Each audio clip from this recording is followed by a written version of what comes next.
AFL Auskick brought to you by Simpson. Simpson, time for life. 1, 2, 3. Well, why don't you come with me, little girl?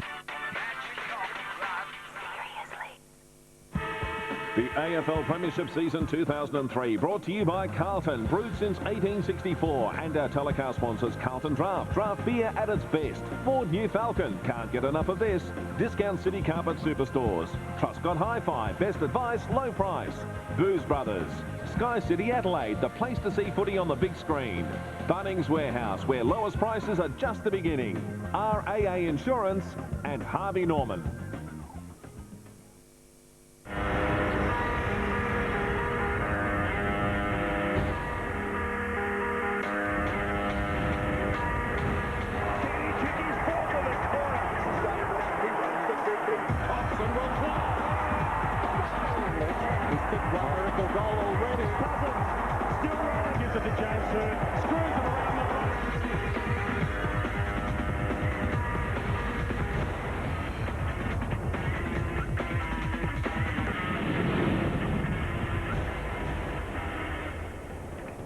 It's a battle of the birds at the MCG. The Hawks desperate to snap a 4-game losing streak and start the long climb back towards the top 8. And the Adelaide Crows, well, they're well placed to make their move as September approaches. A win for them this afternoon will see them rise into the top 4 at the halfway mark of the season. Plenty of on the line for both sides. Can the Hawks come marching in at the MCG this afternoon on Saturday afternoon football? Good afternoon, welcome to the MCG. It's been cold and blustery conditions in Melbourne for the last few days. That's cleared up. Good afternoon for football. Terry, as I welcome you, it's a big game for both sides for very different reasons. Yeah, it is. Look, the Hawks have been a little bit better the last couple of weeks, although not being able to get a win, and it's very important for them before the break that they get a couple of victories. As for the Adelaide side, well, they've got fond memories of the MCG. They've played some great football here, but on the road for a couple of weeks in a row, that'll be interesting. Don't play here often. There's 3 and 5 since their 1998 premiership. So we take a look at the ladder. As you mentioned, for Adelaide, very significant game. They win here. Port Adelaide and Fremantle, of course, playing each other. So one of those sides will lose. Adelaide can sneak back up into the top 4. Yeah, it keeps their top 4 chances alive, and I think they've done pretty well so far, considering they've had a lot of injuries in the first half of the year. Disappointing for the Hawks to be in 13th position, approaching the halfway mark. 3 wins, 7 losses. They were in 10th at this time last year, 5 and 5. So only 2 games the difference. But that can be an enormous difference in football. And when you look at it and you break the numbers down, they've kicked 2 less goals a game and conceded 1 more goal a game. So it's only a 3-goal swing, but look at the difference it makes on the ladder. Yeah, it's not a lot of difference. I suppose they've been missing players out of their attack, and that's where the 2 goals have come. Probably the defensive side, Rawlings having to go forward at times has probably cost them a little bit down that end, but that's probably worth the 2 or 3 games. And inside the midfield there for Hawthorn, pretty much tracking as they were last year. The Adelaide Crows just getting about their business as well there on their key performance indicators after round 10 this year that they were at last year to finish top 4. Yeah, they're a very even side, very consistent in the way they go about their football, and especially with the fact that they've had injuries in their lineup, I think it's a pretty good effort. Well, we caught up moments ago with Adelaide coach Gary Ayres. How does he think they're travelling halfway through the season? Gary, approaching the halfway mark of this season, you're sitting in 5th. How are you looking compared to last year? Oh, I probably think we're playing okay. I'd like to get our best team on the park, though. That'd be even better, but we haven't been able to because of injury. But I think we're probably 1 game down on where I'd like to be at this stage of the year, and hopefully we can pull that back by winning today. Injuries, obviously short-term pain. Can you have some long-term gain out of them in terms of just giving other players a chance and developing a bit more balance throughout the squad? Oh, I think you do. I don't think you can really worry too much about what the injuries are and who they are too. Someone else gets a chance, bit of adversity, and of course you can really give them the game time that they valuably need to obviously improve your depth and of course look at your overall structure. Your only game at the MCG for the home and away season, that in itself is significant. Oh, it is, and we love playing here, and it's a pity we don't get here more often than once every couple of years, but we look forward to today and hopefully we can really put it together and play well for 4 quarters. As I mentioned, just their 9th game here in 5 years for the Adelaide Crows. This is where it all happens deep into September, so it is important for the Crows to win this afternoon. Yeah, look, they don't get much of an opportunity, but players like McLeod and Rashudo and players like that have just got such fond memories of the ground. I think every time they come here, they just grow a leg. Late change for the Hawks. Angelo Lekas has not come up after that horrible busted nose last week. Ladson gets a last-minute reprieve, so there's basically 4 changes and Ladson holds his spot. Yeah, look, he's a good young player and it's good to see him still in the lineup. Lekas will be sorely missed by the Hawks because he is an in and under player and they probably just lack a few of those at this point in time. There is still a bit of breeze around the MCG. as the Adelaide Crows emerge. There's Simon Goodwin. One change for the Crows as well. Wayne Carey did not come up. We saw him limp off after training yesterday with that calf problem, and he has been replaced by Chris Laddams, who went back to the SANFL last week and had 40 touches for North Adelaide. Yeah, well, that's good for Laddams, but certainly for the Adelaide side, it's got to be starting to become a concern. Just Carey's injuries, just the fact that they're now soft tissue injuries is a real worry. Fifth position, the Adelaide Crows coming into this weekend of football. 6 wins, 4 losses. Won their last 2 games against the Western Bulldogs and Geelong. And given their horrid run of injuries in the first half of the season, they loom as sleepers in the second half of the year. Yeah, they've done a very good job. Just their forward line, they haven't really been able to get a structure together at all in their forward line. And even now, it's great to see Welsh back in the lineup, but they're still probably lacking 1 or 2 that they'd love to have in the side. Without Stevens and Carey, Brett Burton back for his first game since round 2 when he injured that ankle. Oh, he's an exciting player. I mean, we wouldn't expect too much out of him today, but if he gets through the game and just starts to show a little bit of touch, that's what Adelaide would be looking for. They've lost Clark, Bowden, Burns this week through injury. Matthew Clark, of course, in great form, but an opportunity again presents itself for Red Biglands. Yeah, it does. I mean, Biglands has probably played a secondary role this season, and he gets his real opportunity today, as does Marsh coming into the lineup. So that'll be good for them. But Clark will be sorely missed. He's been a great player so far for the year. Awesome side around the contest, Adelaide, as we know. Number 1 side in clearances this year. Hawthorn, that hasn't been their problem. They're 4th in clearances, so they do win the ball in close. And they actually get the ball inside 50, a reasonable amount as well. But they've just got to get some conversion up forward and just get some real flow and momentum and spirit into their game, get that confidence back. Yeah, well, with Thompson out of the lineup, that's going to be even more difficult for their forward line structure. But if they can match the Adelaide side around the packs and really sort of take it up to Adelaide, well, they're in this game with a chance. And as I said earlier on, I think that they've been on an improving scale over the last couple of weeks. Holland started to find some form, as is Hay. So they're improving in their performances. They just need to lift it another level. They're ranked 15th in possessions, the Hawks 15th inside 50 as well. So that's 2 areas where they really need to work on, just using the football a little bit more positively. But I'm sure, as you'd tell us, that when you're in a bit of a negative spiral, suddenly you see every time you get the football as an opportunity to fail as opposed to an opportunity to do something positive. Yeah, it's a confidence factor, and having the confidence to actually get the ball into the centre corridor and play with a bit of run and flow is what Hawthorn have got to try to do today. I think that's the area of their game that's perhaps let them down. They've just taken the easy way out and gone wide and safe rather than playing with a little bit of flair and confidence. But they're playing against a side that has enormous confidence and has enormous flair in the way that the Adelaide team plays their game. Adelaide's won their last 2 meetings against the Hawks, both at Amy Stadium, by 38 and 44 points. These teams have only ever met twice at the MCG. In the 1993 elimination final, Adelaide won that by 15 points. And then Hawthorn by 31 points late in 2000. And here are the Hawks. 13th position, 3 wins, 7 losses. And as I mentioned, lost their last 4. Irrespective of what happens in terms of final ladder positions, for their own self-esteem, confidence, momentum into 2004 even, got to start turning it around in the second half of the year. If they make the finals, that's a bonus, but at the very least they need to build a platform for next year. Yeah, they do. Look, the players have got to start just showing something for their coach, who we just saw on screen, Peter Schwab. I mean, it's important for him that the side really does rally behind him and gets going. We see Shane Crawford on screen there. The fact that 100 games as captain of this football club is a wonderful effort, a multiple best and fairest winner at the football club. He's been a wonderful player, but under a lot of scrutiny over the last couple of weeks. Last weekend wasn't his best game of football, but the one thing you know about champion players is they normally bounce back the following week. And it's another milestone in his glittering career, Shane Crawford. 3 best and fairest, 4-time All-Australian, and this afternoon he captains the Hawthorn Football Club for the 100th time.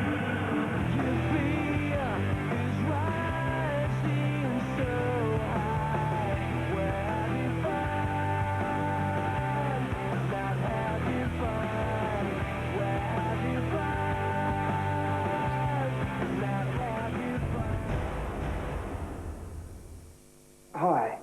Does Marty Kirby live here? Hugo Weaving is Marty Kirby, an egotistical, opinionated wanker. Want to be hired by a lot of 18-year-olds. Why not? You don't mind going to bed with them?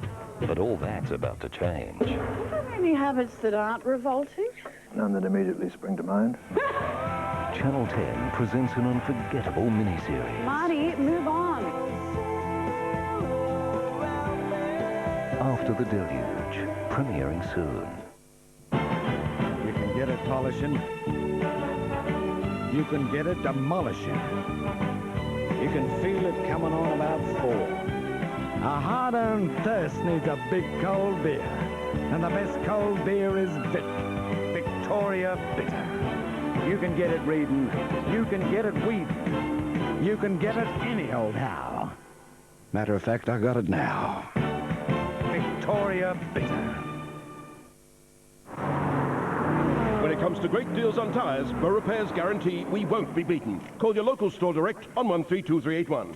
And for our range of tyres, wheels and batteries, look out for the new Bow Repairs catalogue out now. Offer ends June 30, 2003.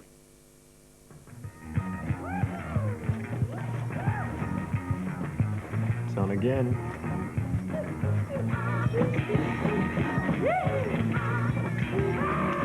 KFC's hot and spicy is back, and it ain't no ordinary chicken. Succulent, spicy chicken in a feisty, crunchy coating.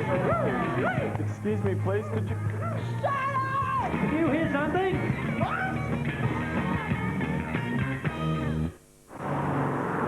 When it comes to great deals on tyres, for repairs guarantee we won't be beaten. Call your local store direct on 132381. And for our range of tyres, wheels and batteries, look out for the new Bow Repairs catalogue out now. Offer ends June 30, 2003.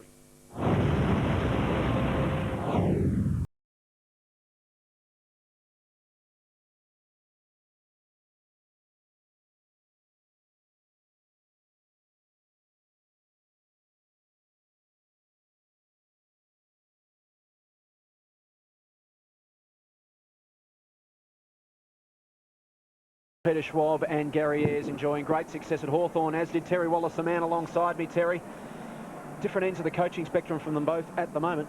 Yeah, certainly it is. I don't think there'll be any love lost between the two today. It's big stakes for both sides, and I mean, I think that everyone that's been in the coaching caper feels for where Peter Schwab is at this point in time, but you've got a job to do if you're Gary Ayres, and all you'll be worried about is winning the 4 points and getting on with the caper. Spoken like a true coach. Another man, former coach of the Tigers, of course he played 403 games, is an official AFL legend. We welcome him this afternoon. G'day KB, Kevin Bartlett. Good afternoon, Jason and Terry. I think the Hawks have got a big chance today. I've just got a bit of a gut feeling about the Hawks. Nick Holland, this man, KB, just starting to return to some form. It's a bit of a forgotten man of football in the last couple of years. Well, he's had so many injuries. He's had a couple of shoulder problems, of course, dislocated shoulders. But when he's at his best, Nick Holland, and last week he took some marks. He's a hard-running centre-half forward, presents himself all the time. He plays with presence. I thought it was great last week to see him get back to some marking form. And this man, Terry, very important to the Hawthorn side, as you mentioned, slotted in beautifully at Glenferrie. Yeah, look, he's been a good player for them, and especially with Clark out of the game, it's a real challenge between him and Biglands just to see who can give their side the ascendancy from the ruck aspect of the game.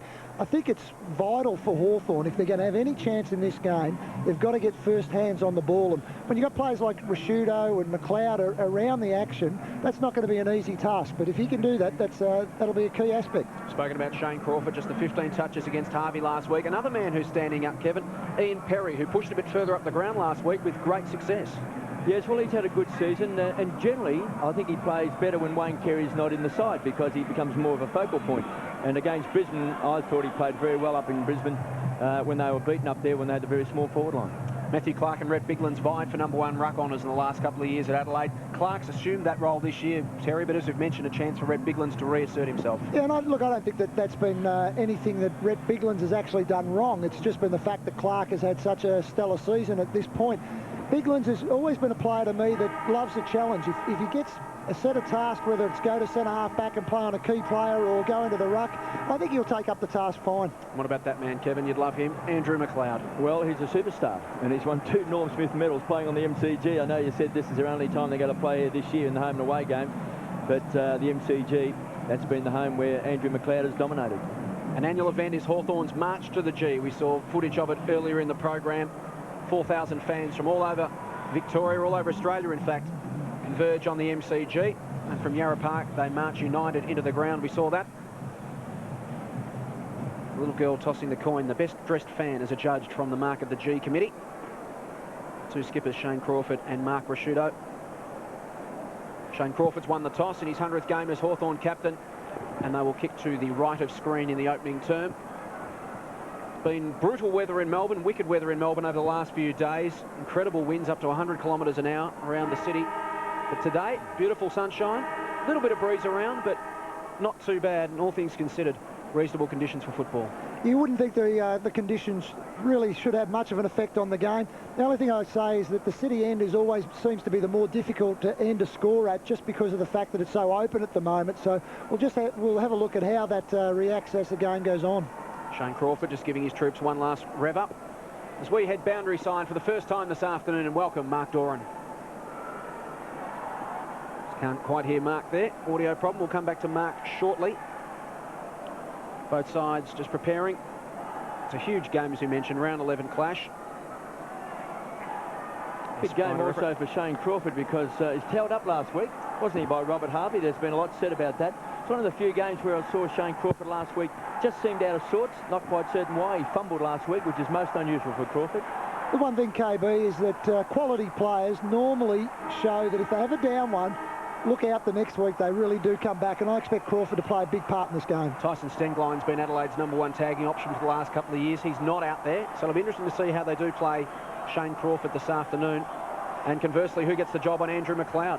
Well, we'll just keep an eye on all those matchups early in the piece, as well as just how the Adelaide forward line lines up this week.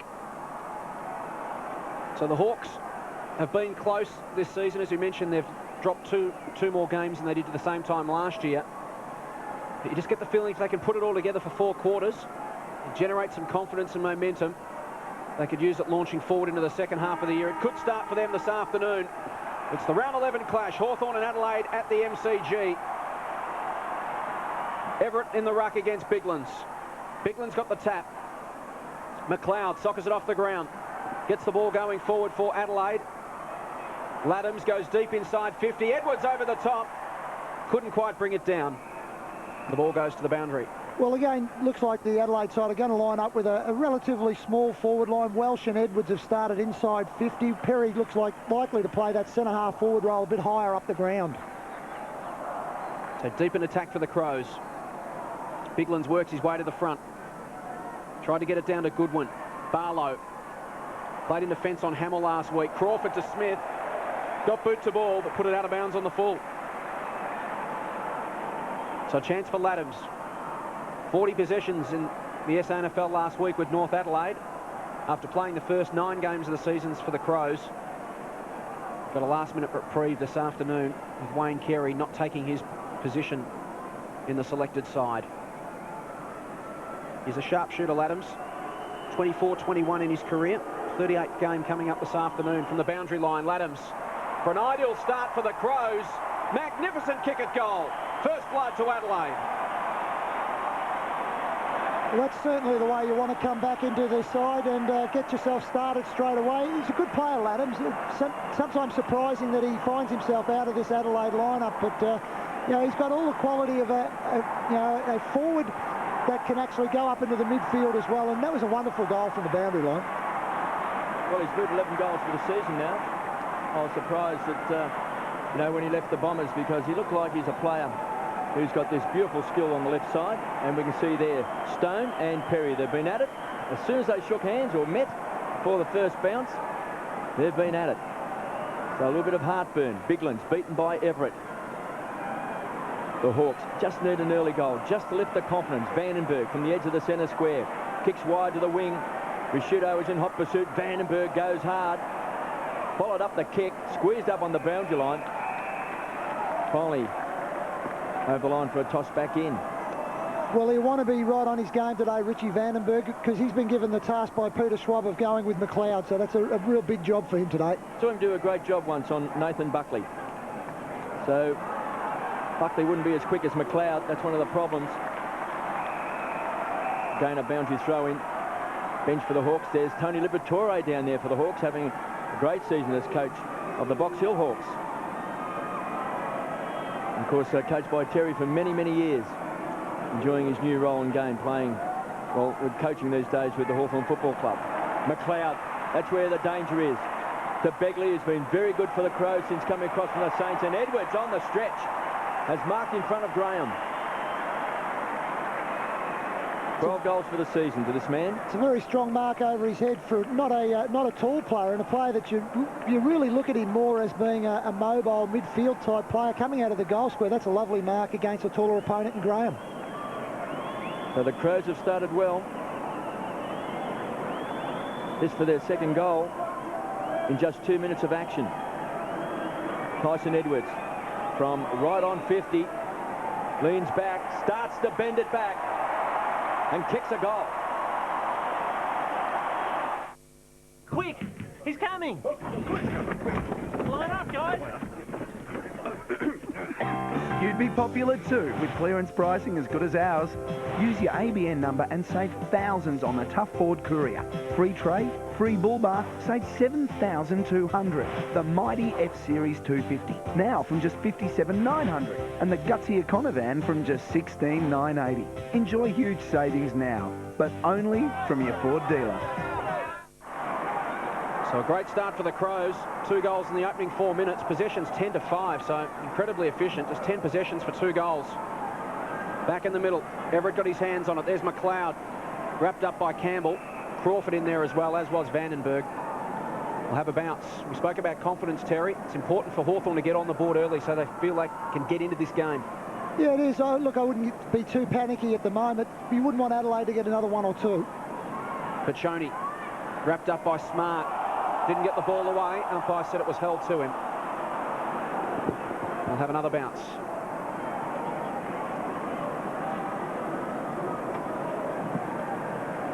Biglands and Everett the tap. Down to Cox. Towards half forward. Rawlings out of position. Slapped it to ground. Crawford hit it at pace. Hart. Tackled by Dixon. Missed the body of Bassett. Ball still alive, only momentarily. Johncock comes across. Lays some body on Dixon. We'll have a throw in inside 50 for the Hawks. They're about 25 metres out from their goal.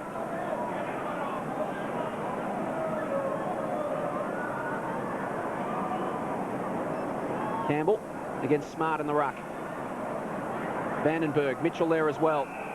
Taken high in the tackle. And a chance for the Hawks to register for their first score for the afternoon through Sam Mitchell, who really has been one of the shining lights for Hawthorn this year. 9 games, averaging 14 possessions and 5 clearances. Important, that side of his game, Terry. He's one of the few players in the side who really can get in there and win the contested ball in close. Yeah, there wasn't a lot in it, but he was first in and under. So here's Mitchell. It's 2 goals, 1 in his 19-game career. Just tugs it to the left. Didn't quite make the distance.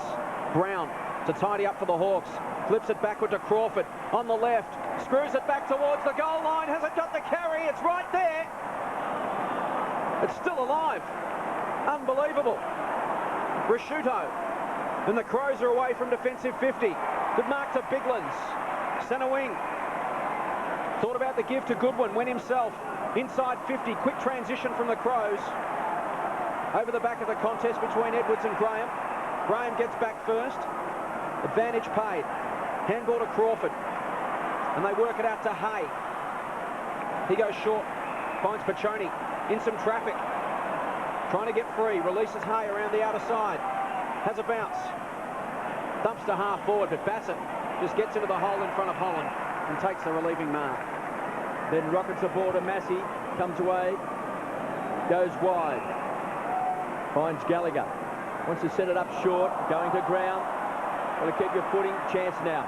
Osborne to Vandenberg. Goes short. Too much carry on the ball. Finds McGregor.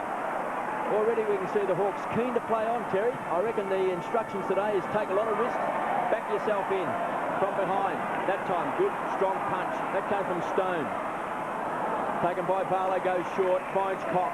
Again, rebound football to Osborne. Short to centre half forward and finds Rawlings. He's taken the most marks this year for the Hawks. Jade Rawlings, too far out the score. Shocking kick. Finds McGregor, who sets it up to Tawney. Just weighs up his options and goes wide. Perry was the target, hits him on the chest. Tyson Edwards on a long, long lead. That's been ignored. Perry just pops it up. And Biglands takes a slips catch. Too far out the score. Smart from the front edge of the goal square for the Crows. Edwards also just lurking. And Goodwin. So they've got some big guns in the square. Smart from behind. Couldn't take it. Edwards, the danger man. Had it and lost it. Lanhams pushed off his opponent. Rasciuto smothered off the boot. Crawford, with strength, crashes his way through, trying to lift the Hawks today. Vandenberg, a strong player in the clinches, goes wide. A good shove out that time by Rawlings, can't take it. For a toss back in. Well, I think you're right, KB. I like the style that Hawthorn are trying to get going. They've got more run in their game today, but they've just got to be able to hit their targets. If you're going to play a possession game of football, you've got to be able to use the ball on the way through. Everett and Biglands on centre wing. Everett getting his hands on the ball first. Vandenberg got the job playing on McLeod. It was strong arm tactics, but it's a throw. So Gallagher's got it. He's on the edge of the centre square. The Crows open with 2 straight goals. The Hawks yet to score. Welsh on a lead in front. Pushed under the contest. Recovers well. Rockets off the ball. Try to find Begley. Too much carry on the ball. Osborne quick to recover. Pachoni runs hard. It was a look-away handball. Caught Osborne by surprise. Coming through strongly that time was Hart. It was a hard attack. Taken away by Begley. Goes short. Marking out in front is Welsh. Chance for the Crows to go forward through Smart. To Bickley from 65. Attacks the square. Perry and Edwards there. Edwards lurking at the back. Fortunately for the Hawks, it spilt to the front. Cox to Crawford to Graham. He's under pressure. Back to Crawford. Campbell. He's going to get run down as well. Umpire said it was just taken over the shoulder and the Hawks dodge a bullet. Well, Campbell might have been a little bit lucky there. He just took a little bit too much time to execute the hand pass and was caught, but obviously just got him a little too high in the action. So Campbell, inside his own defensive 50, just gets up a little bit gingerly. Bit proppy. Wants to go short. And finds Smith. Second touch for Joel Smith. Crawford leads the game with 5 for the Hawks. Cox, Osborne and Vandenberg with 3 apiece. While for Adelaide, Begley, Bickley and Gallagher all have 3 possessions. Smith towards the wing. Pachoni tried to work Begley under it. Socket off the round by Cox. It just pitches inside the boundary line. We'll have a throw in. Offset boundary side. Here's Mark Doran. Campbell coming off the ground, Jason. He went down just a few seconds before that last flash we saw. The doctor came out. He said he was okay, but gone now. Bigland's a tap. Goodwin gathers just inside the boundary line. High ball. And Vandenberg stands underneath it. There's Goodwin. The Hawthorn medical staff just motioning to the Adelaide medical staff. They better get down there and look at Simon Goodwin. He's up against the fence and in trouble. McLeod to half forward. Edwards takes the mark. The Adelaide medical staff have gone flying down the other end of the bench and are with Goodwin now. Inside 50. Punched away by Hay. Rashudo to gather the loose ball. Handball to Welsh. He'll go inside 50. Bateman there. And the Hawks work it around through Stone. To Graham. Now Goodwin hasn't actually come back onto the ground, so they've had 17 men. The man who did just come on is Doughty. And the ball now goes to the boundary line. So Goodwin was crunched up against the fence. Never returned to the playing field. And here it is on replay. Just put off balance. And landed heavily in the fence. Doughty's now come on to replace him as we head to Mark Doran. It's that right shoulder of Goodwin. You could see it there just get crunched into the corner of the fence. It's actually cement up against the advertising hoardings, and they were playing with his shoulder, now his wrist. So that was put out to break his fall. If we can just see it, there's the hand there, breaks the fall, might have got caught in amongst the cement. That is not good news. Everett to half forward. Cox did well. Beat his opponent in Begley. Pachoni releases Rees. He can kick to the goal square. Holland wrestling with a couple to beat. Hart almost a spectacular mark. Still alive for the Hawks at ground level. Bassett wrapped up in a tackle. We'll have a bounce 20 metres out from the Hawthorn goal. Well, we just had Jade Rawlings there who was calling out why he didn't get a free kick. He put his hands over the ball and the Adelaide player just really lunged at the ball with his feet. I think he was very unlucky and had every right to ask the umpire why it wasn't paid. Just 20 metres out from the Hawks goal. Just a goal to lift the confidence, but taken away by Toyney. He's been picking up Crawford. Rockets the ball back, and Smith backing back. Takes it for the Hawks. Again, it's just rebound football, like throwing a ball against a brick wall for Hawthorn. They want to keep the ball moving. They're trying to get something going, the Hawks. Bateman kicks the ball in.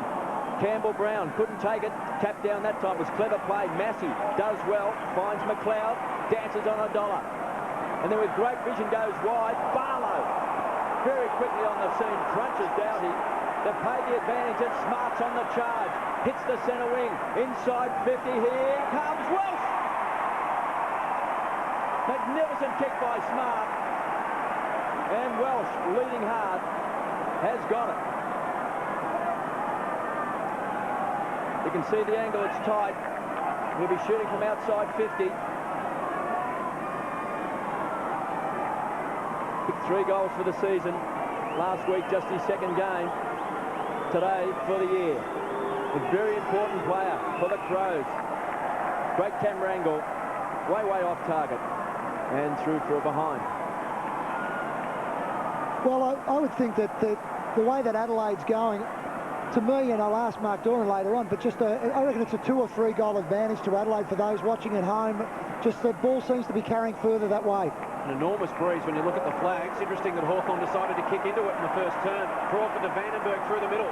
This is what Hawthorn needs, some run to open up the forward line. Ritchie runs to 50, goes to Holland.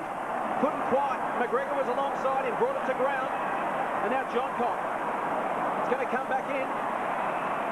So it's only as far as Barlow. Barlow goes short to the 50. Rashudo comes across the Vandenberg lead. Strong body to Gallagher, to Rashudo, to McLeod. Handball intercepted. Crawford. He's got a man inside 50. Cox. Adelaide so good at getting numbers back, Terry. We saw just before Scott Welsh had his shot at goal, there must have been 25 to 30 players inside Hawthorn's defensive 50, and of course that means that Adelaide can keep theirs wide open. The way around it is to get it in quickly like Hawthorn did then. Yeah, well, I think that's the way you've got to play it, sort of get your numbers back, especially kicking with the breeze, and then sort of run the ball up with the breeze. So here's Simon Cox. Here's a beautiful kick. Just 1 goal, 2 for the season. From 48 metres into that breeze, and it does hold up. That's the second time that the Hawks have got it almost to the goal line and not scored. Dixon flips it back to 50. Pachoni committed his body. Got it to Reese. Kick partly smothered. Tallis. He scrambles one forward. The bouncing ball eludes a couple of Crows. Brown. Back to Tallis. Snaps. Misses. That is a brutal breeze down there as we head down to Mark Doran.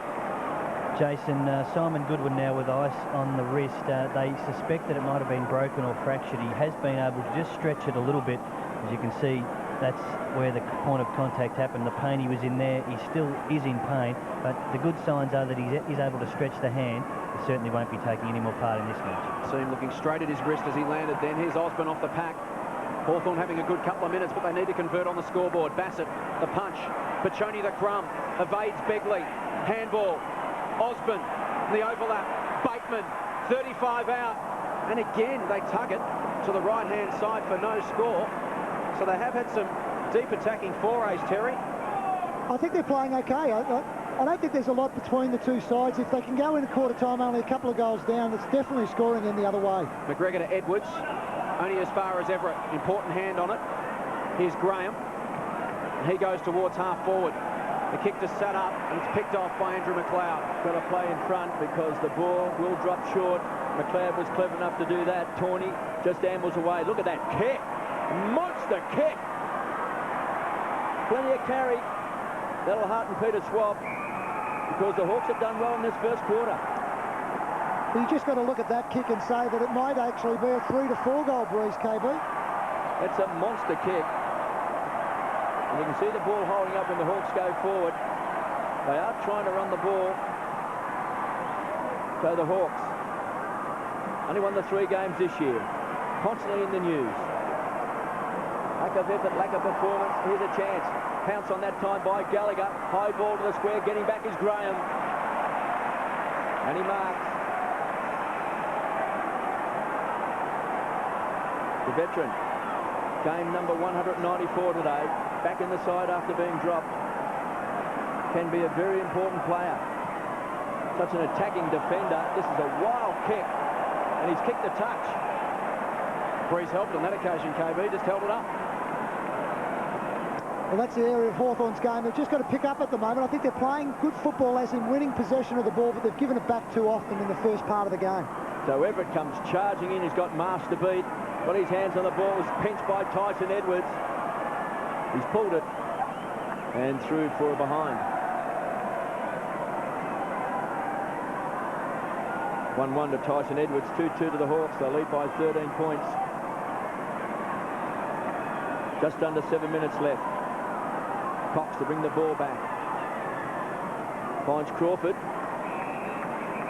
Possession number 8. The run comes from Hay. That'll bring a smile to the Hawthorn fans. Jonathan Hay charging out of defence.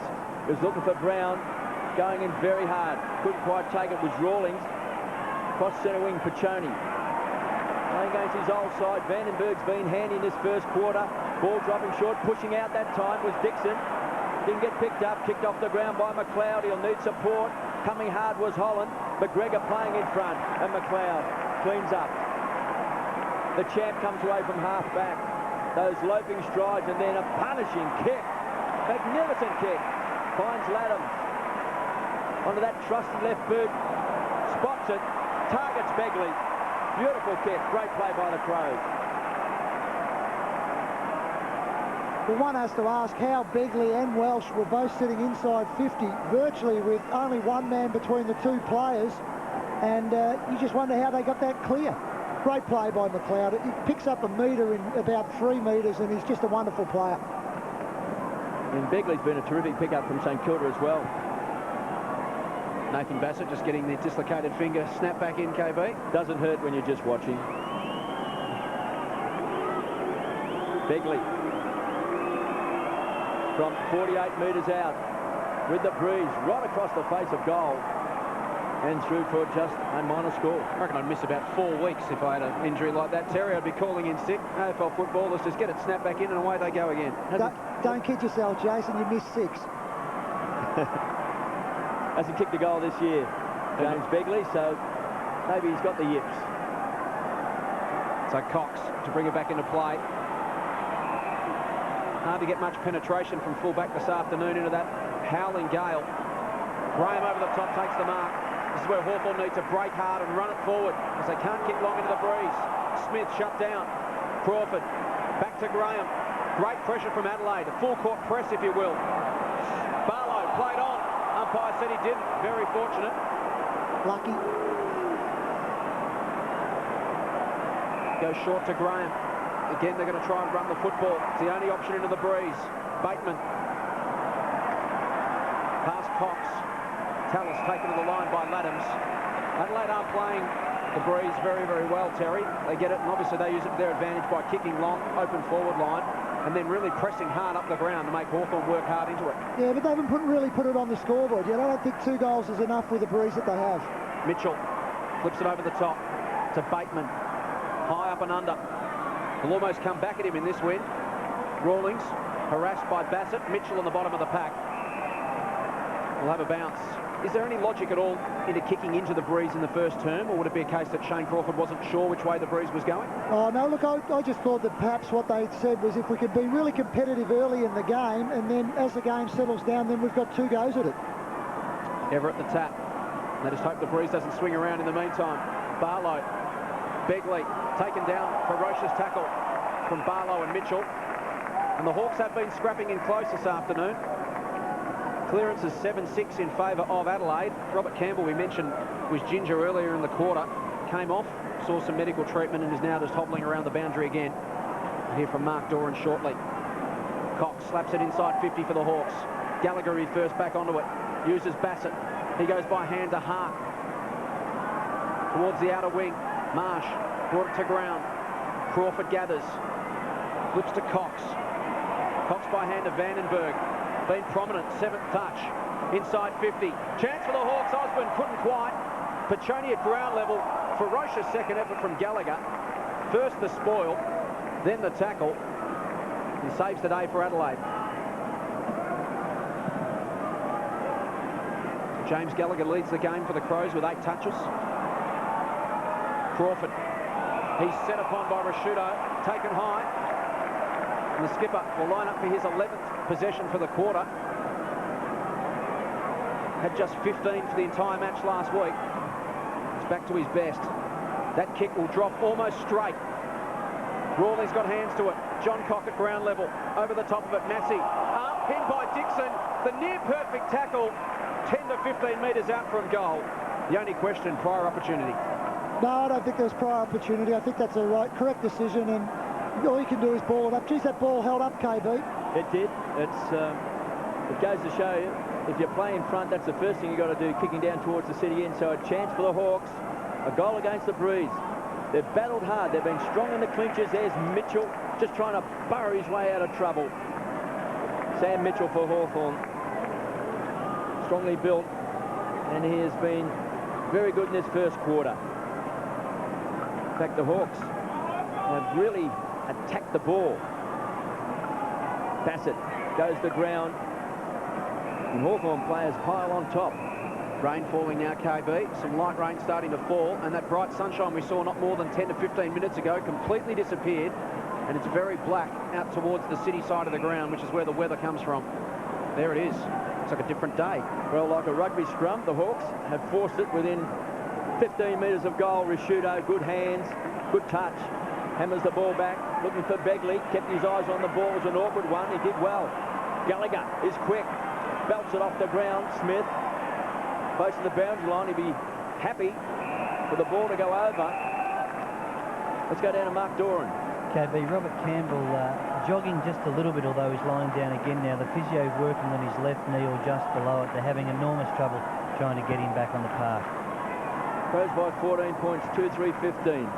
The Hawks, one behind, taken away by Doughty. They come onto the field to replace Goodwin.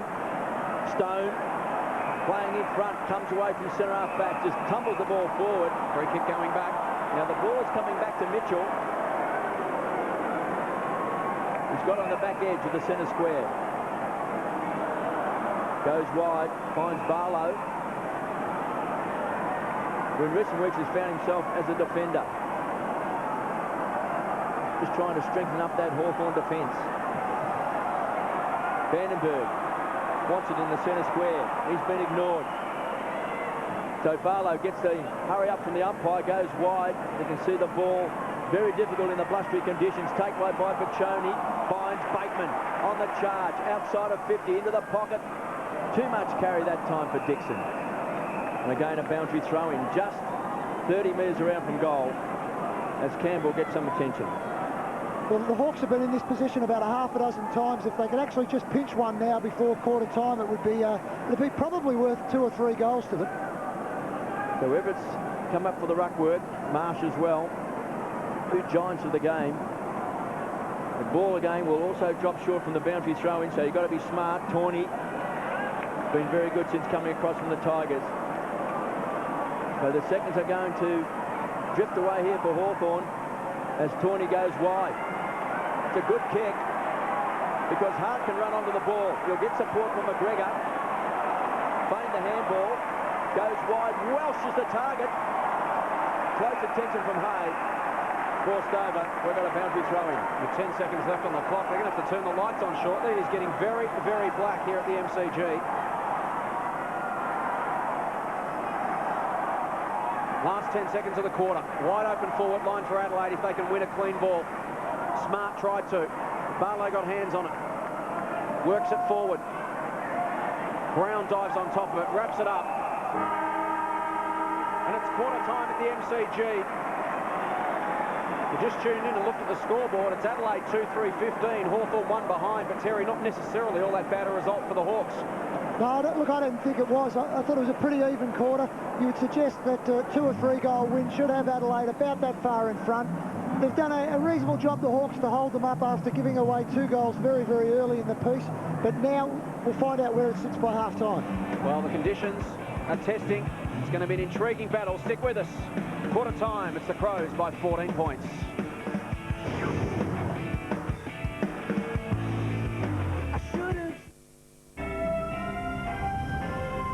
In the news, a drastic change of lifestyle for flamboyant stockbroker Rene Rivkin as he begins periodic detention for insider trading. At least 10 people critical after a light plane nosedives into an apartment building in Los Angeles.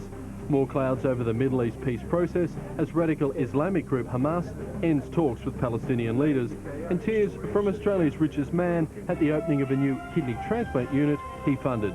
More in an hour.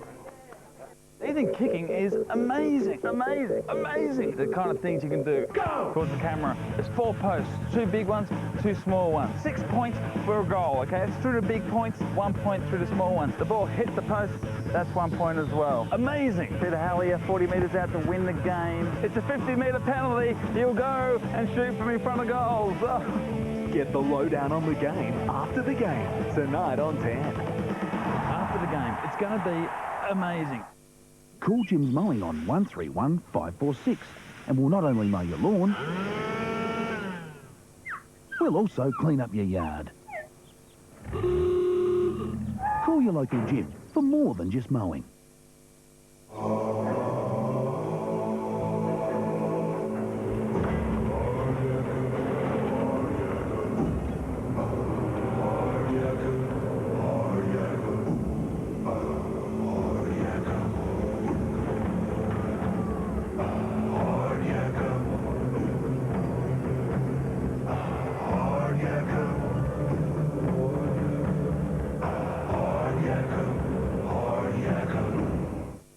At Flight Centre, we guarantee the lowest airfare. Flight to Melbourne from $92 plus add accommodation from only $38. Holiday on the Gold Coast from $139 plus add 3 nights accommodation from only $26 per night. Discover Vietnam from $799, includes return air, 4 nights and breakfast. London from $1,658 or travel around the world from $1,818. Call 131600. That's 131600. Gold Flight Centre, lowest airfares guaranteed.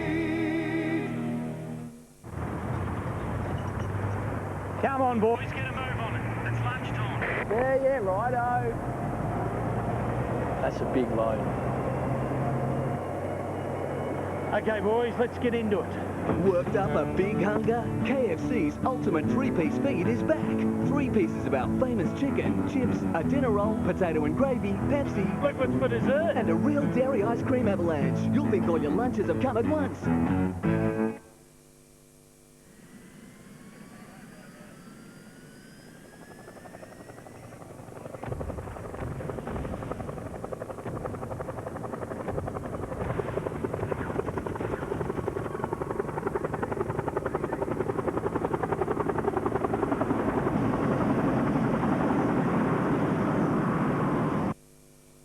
LG Home Theatre. Surround sound that'll blow you away.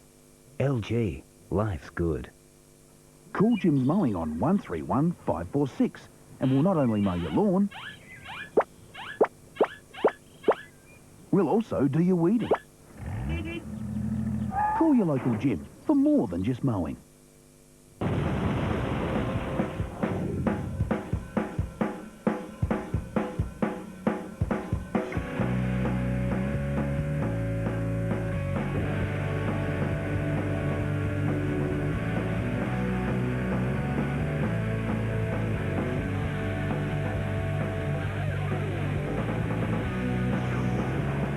Quarter time at the MCG. It's the Crows 2-3-15. Hawthorn 1 behind. Adelaide by 14 points. They kicked with that howling gale in the opening term. The Hawks won the toss, kicked into the breeze. And whilst the Telstra Dome's great, it'll be a great day to be watching footy today at the Telstra Dome. You're in nice warm comfort. The MCG, you can't beat old-fashioned footy in a way, Terry. Now, this has put a whole new perspective on this game. It is now starting to rain quite heavily. The wind is still there, but now you've got the weather to contend with. As Simon Goodwin limps up the race, his day is done. Well, it really is just a dirty winter's day now at the MCG, and a big loss for the Adelaide side to have Goodwin out. He's quality player, quality user of the ball, and has been in very, very good form. Let's just go back to the toss for a moment. It intrigues me. Is it the coach's decision, the captain's decision, and you both coach and captain sides? Is it something that you always have a set policy, you work it out week by week? How does it all work? Well, I'd say first up, KB, that certainly as a coach, I would always want to go to my captain and speak to him and make sure that we had the decision together, a joint decision, but I'd always go with it. Certainly kick with a bruise. Who knows what's happened later in the game. Could be raining cats and dogs by the time you get the last quarter. Players not able to handle the ball. I would always suggest to the captain you must kick with a breeze. Let's head boundary side. Mark Doran with Adelaide assistant coach Mark Micken. Thanks, Jason. Mark, it wouldn't be very often as you get rid of the clipboard. All important information there that you keep the side to 1 point, but be disappointed to do that. Yeah, I think we gave them a little bit too much time and space, and we didn't make the most of the opportunities that we had. we're fortunate they didn't, capitalise on perhaps a few more of their opportunities. Respect was one of the words I could hear Gary Eves yelling out. A few of your boys not paying enough of it. Yeah, I think we just gave them a little bit too much space, and that's what they want. Okay, thanks for your time. Okay. And guys, update on Simon Goodwin. He's been taken to hospital to have X-rays on what is a suspected broken wrist. Thanks, Mark. Adelaide by 14 points, and conversely, it's not often you kick 1 point for the quarter, but come away at quarter time feeling all right about things, and that's where the Hawks would be at the moment. Now they've got the wind. Can they use it? Welsh. Goals into the breeze will be absolutely vital this afternoon. Hay comes crashing through. Good to see that in his game today. Just starting to grow in confidence, tucking the ball under his arm and running, and that's when he's at his most dangerous. Yes, it is. He's been better over the last couple of weeks. Psychologically, Adelaide can do some real damage here if they actually kick the first goal in the game. I think that would really hurt Hawthorn. Hawthorn need to get on the scoreboard. Everett and Biglands. Biglands, the tap. Going nowhere, really. They pile in on top of it. We'll have yet another bounce alongside the centre circle. Well, they've got Holland and Dixon in the square, and they've got Rawlings at centre-half forward. You would think if Hawthorn can win enough of the ball and just belt it down to that hot spot in front of the goal square there, they can kick a few goals in this quarter. Super opening term from the Hawthorn captain, Crawford, with 12 possessions. Cox fists it forward. And as far as Begley, touched off his boot. Plenty of Hawks around this one. Cox again to Smith. He can thump it long. Rawlings works his way to the front. Half to the defensive spoil. Ball to the line. So we'll see a change in game plans, Terry, where Adelaide will have to run into the breeze and Hawthorn can thump it long to their own advantage. Yeah, already we've virtually seen McLeod playing a kick behind the game in the opening minutes. He's just got to sit back across the half-back line as much as possible. Intriguing tactical battle this afternoon. Cox inside 50. Rawlings couldn't quite bring it down. Here's Dixon at ground level. Gathered by Rashudo. Kicks to open space. Edwards works hard to get there. Barlow, the body pressure, brought it to ground, did well. Little flip over the top. Bateman back to Barlow. Another handball inside to Vandenberg. Releases Bateman, sold him into trouble. Ditto Rawlings. Slaps it inside 50. The Crows with numbers. Bassett charging through. Handball, beautiful gather on the half volley from Rashudo. And the Crows are away. Begley to Bickley. Inside 50. Perry punched away, comes to Burton. Tries to spin out of trouble. Releases Laddams. Bounces it to the goal square. Bounces it through for a goal into the wind. A big goal.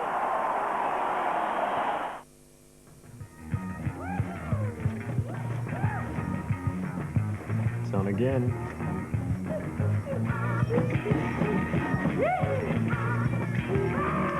KFC's hot and spicy is back, and it ain't no ordinary chicken. Succulent, spicy chicken in a feisty, crunchy coating.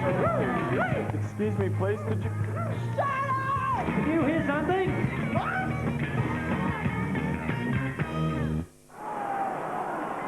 Very good goal by Laddams. He's booted 2 goals. 3-3-21. Adelaide Crows, the Hawks just one behind as Biglands comes charging in. McLeod with those quick hands to Rashudo, smothered off the boot, smart. So the big guns getting their hands on the ball, the veterans as well. Bickley goes to ground. Bickley did well to John Cox, one of the young guns, on a charge. McLeod just hammered the ball towards the half-forward line, taken by Smith. Forced Hay under a lot of pressure. Finally, the ball's over for a boundary throw-in. Jonathan Hay on screen, picking up Welsh. Crawford with 12 possessions, only 15 possessions last week against St Kilda, and 12 possessions in the first term for the Hawks. So leading by example, Shane Crawford today. Now Mitchell will take the free kick because he was caught high. Bateman comes away for the Hawks. Kicks long down towards the half-forward line. John Cock worked his way to the front. McGregor, a much improved player at centre-half back. Happy to step over the line. It's interesting, KB, that the Adelaide side have put Matner on Crawford. He's done a few of those sort of roles. He took Brent Harvey a couple of weeks ago and did a very good job in a particular game there. Well, it's a boundary throw a good 80 metres from Hawthorn's goal. Mitchell has been at the fall of the ball. Crawford caught, good enough to get the handball away. Cox rockets the ball away. It was a shocking handball. Didn't hit a target. Barlow was under pressure. Smart kicks it off the ground. Chance now. Pounced on by Joel Smith, and from 50 metres out, Joel Smith kicks a goal.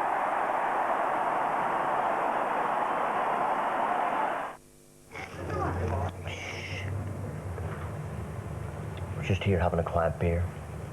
That's where you can drink, but you can't make any noise. I think that's what it is. It's either that or the beer's quiet. This one's very quiet, hasn't said a word all day. Although someone just said it's a very nice Carlton draft, and it's fresh from the brewery, you know. I think that was the nuts. They're complimentary.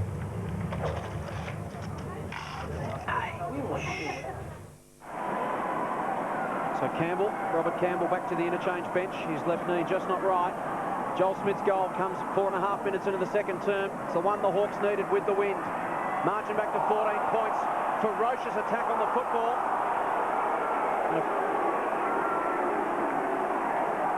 And the Hawks just playing with renewed vigour.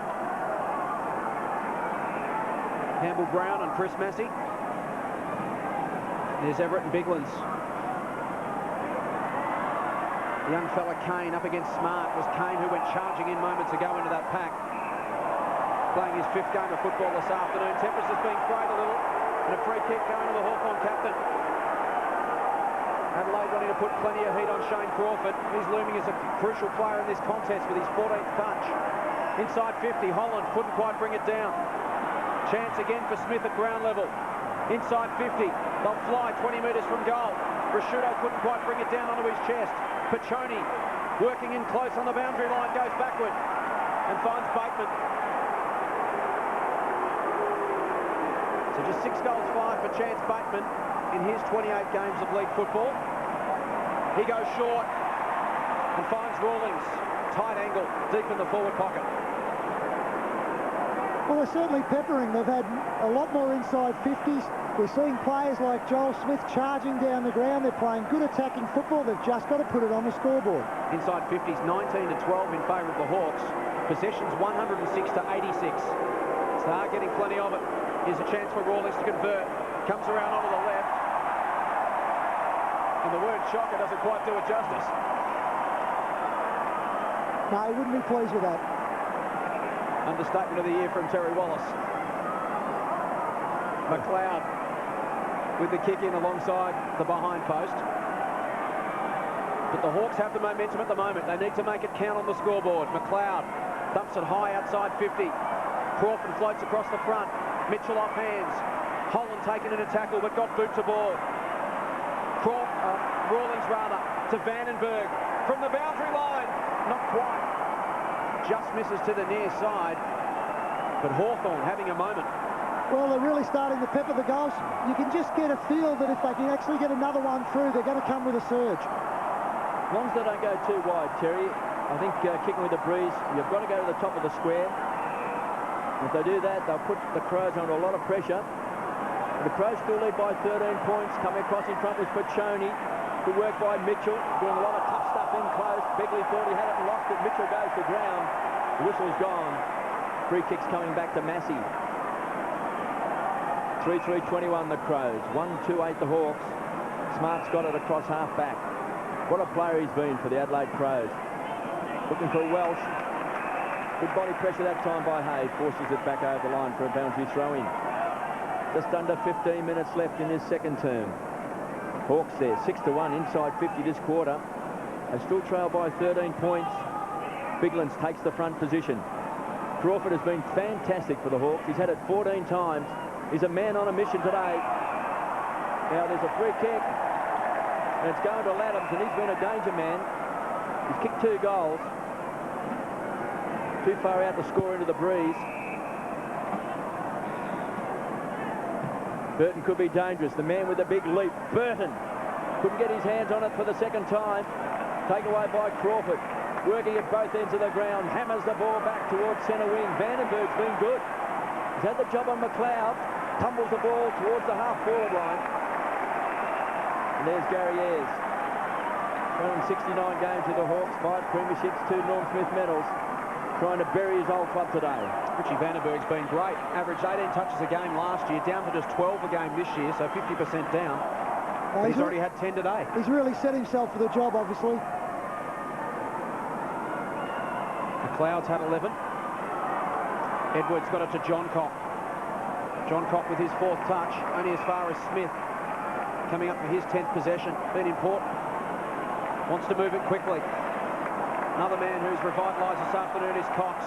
To Barlow, inside 50 to that man, Crawford.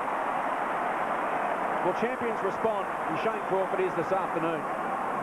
Well, we spoke before the game about how he was down, and Robert Harvey really towed him up last week, but the only way you can respond, and it's good for it to see football played like this, where the guy sort of says, well, okay, I had a down one, I've just got to get back on, do what I do best, and he's just worked his backside off today. 4 goals, 3 for the season for Shane Crawford. Starts it out to the right, tries to work it back on the breeze. Still alive for Kane. Couldn't quite get boot to ball. Kane not able on that occasion. And Beckley comes away. Handball to Beckley. To Gallagher. And around the outer side for Welsh. Beautifully weighted kick. Ben Kane, eyes lit up at the chance to kick his first goal in league football. Couldn't quite get boot to ball in time. Welsh to Laddams. 7th possession for him. Towards Rashudo at 50. Tried to work Barlow underneath it. Boundary line the winner. You've just got to feel that today is going to be a day of frustration, a day of patience, where you've just got to wait for your opportunities, just keep working, just keep doing what you know is right, and eventually it'll come. But there's going to be a lot of mistakes in the game. Everett and Biglands at it again. Everett palmed it down into the path of Crawford. Bounce eluded him. Bateman wins the football. Hoiks it towards the wing. Here's Vandenberg again. Been explosive. Tries to slip away from McLeod and wins himself a free kick. Wants to keep going. Umpire paid advantage. Inside 50. Rawlings a couple to beat. And Ben Hart comes up with a party trick. Saves the day for Adelaide. It's a defensive 50. And Gallagher, for his 13th touch, leading the game for the Adelaide Crows. Short to McGregor. And he links up with Edwards at half-back. This game has been played at a furious pace. That's a shocking kick.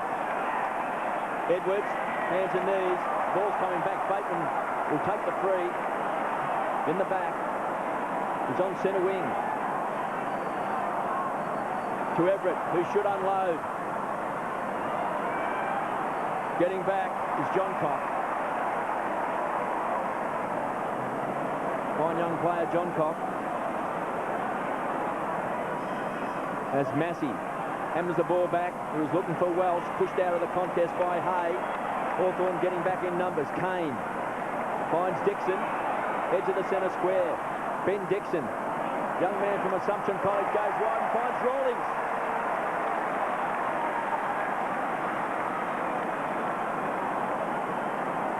Jade Rawlings has been a gun player this year for Hawthorn. It's been a down year so far. He has booted 14 goals. And he's been a shining light up forward. Well, the way it's set up at the moment, the Hawks are going to eventually get through. Adelaide have got all their blokes back in the defensive 50. Hawthorn have got all theirs across the middle of the ground. So it virtually makes it stay in that half. Hawthorn supporters behind the goal will tell us the story as the roar goes up. Rawlings has kicked a goal. Follow these signs at Truscott Hi-Fi and you'll save up to 40% on TVs, hi-fi components, speakers, hi-fi systems, DVD players, VCRs and cabinets. Up to 40% off. Truscott Hi-Fi City. Open Sunday 11 to 5. It's the end, my friends! Our end of financial year sale now has Mirage for $13,990 with a 5-year Diamond Care factory warranty. Ends June 30. I think he's going to jump. I love this sale! So jump into your Mitsubishi Diamond dealer now. So Jade Rawlings kicks his 15th goal for the season. And the margin back to 7 points. We've gone 13 minutes in the second term. Everett down to McLeod. Couldn't break free. Mitchell, clean hands to Barlow. Hawks will go forward inside 50 again. Dixon. Not paid. Bassett at ground level. Bickley releases Massey to John Cock. Back to Massey, and the Crows want to run it around the outer side. Handball to Hart. Now it's Hawthorn putting the physical pressure on. Hart goes looking for Edwards. Dangerous kick. Great intercept from Barlow. Hawks have got their tails up. To Bateman. Takes Smart on by foot. Runs to 65. High ball to the goal square. Rawlings. At ground level, John Cock taken down by Crawford. Ball still alive. Rawlings kicks smothered off the boot. Dribbles through. How good was Shane Crawford then? He's so desperate today, Shane Crawford. He has been fantastic. 16 possessions. The tackle then, and then clever enough then to tap the ball, virtually tunnel ball the ball back. Gave Hawks a chance. He's playing a real leader's game, and that's what you expect from your captain. Last week's performance certainly snapped all the focus on Shane Crawford back onto football, which in hindsight could be a very good thing for him. Bateman to Mitchell. Socket outside defensive 50, only as far as Bateman again. He's inspired in the second term. To Ladson. Ladson to Paccioni. Wheels around onto the right, Paccioni. He misses to the left-hand side. Up behind. Hawthorn player down. It is Bateman. He's been everywhere in the second term. Johncock also slow to get up. It's been a physically punishing game from both sides. Adelaide have come out to test the Hawks physically. Hawthorn have been happy to oblige. Bassett to the outer side. Dixon and Kane. And the ball goes out of bounds. My point about Shane Crawford, not so much that his focus has not been on his footy, Terry, but the rest of the football world's been looking at other things Shane Crawford's been doing. This week it's all been just about Shane Crawford's football. Yeah, that's right. Look, he's probably been down over the last few weeks on his normal form, but he's had a great season all the same. Outstanding this afternoon so far. 16 touches for the Hawthorn champion. Free kick on the ruck, and it's going to Spider Everett. Goes inside 50. Holland and Rawlings, a tall timber. Free kick. Push. Hawthorn. It's going the way of Nick Holland. In fact, it's coming back to Rawlings. You can see it there against Ben Hart. So Jade Rawlings with the enormous breeze behind him. Pop this one up and give it a ride as Hawthorn make a double change. Paccioni and Kane off. Vitalis and Osborne. The ball's with Rawlings. Could put the Hawks in front from right on 50. Starts it out to the left and misses. 1 goal, 2. Now to Jade Rawlings. The margin back to 4 points. We played 17 minutes in the second term. And Paccioni walking around the boundary line. Along with Kane for the Hawks. Bassett to bring the ball back into play. Crows by 4 points. Bassett trying to pinpoint it. Does well, finds Hart, who's so quick. Youngest player ever to play for the Crows, does well, finds Marsh. He's on centre wing to the half-forward line. Burton's the target. The Birdman couldn't quite take it. McLeod came through hard. Risciuto tumbles the ball to the square. And a lucky bounce that time from Adams. Pushed back over the line for a behind by Campbell Brown. Adelaide seem to be set up just a little bit better at the moment. They've gone back to a 6-man forward line. They were playing almost with a loose behind the play, but that was allowing Barlow and Smith to get free too often, and they were setting up the Hawthorn from the half-back line. Adams has 2 goals for the Crows, and Tyson Edwards 1. And for the Hawks, goals to Joel Smith and Jade Rawlings.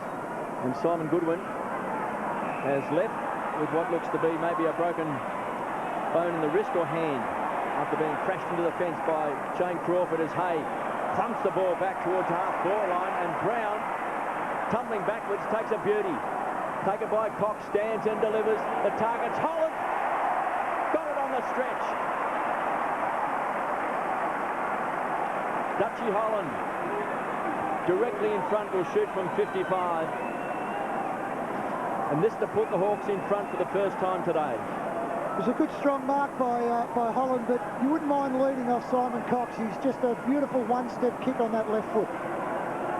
3 goals for the season. Holland leans back, unloads, hammers it home. Hawks in front. It's amazing what respect you get when you've got 3 Carlton drafts in your hand. Not surprising, really. Lovely stuff. As fresh as a beer can get. Watch this.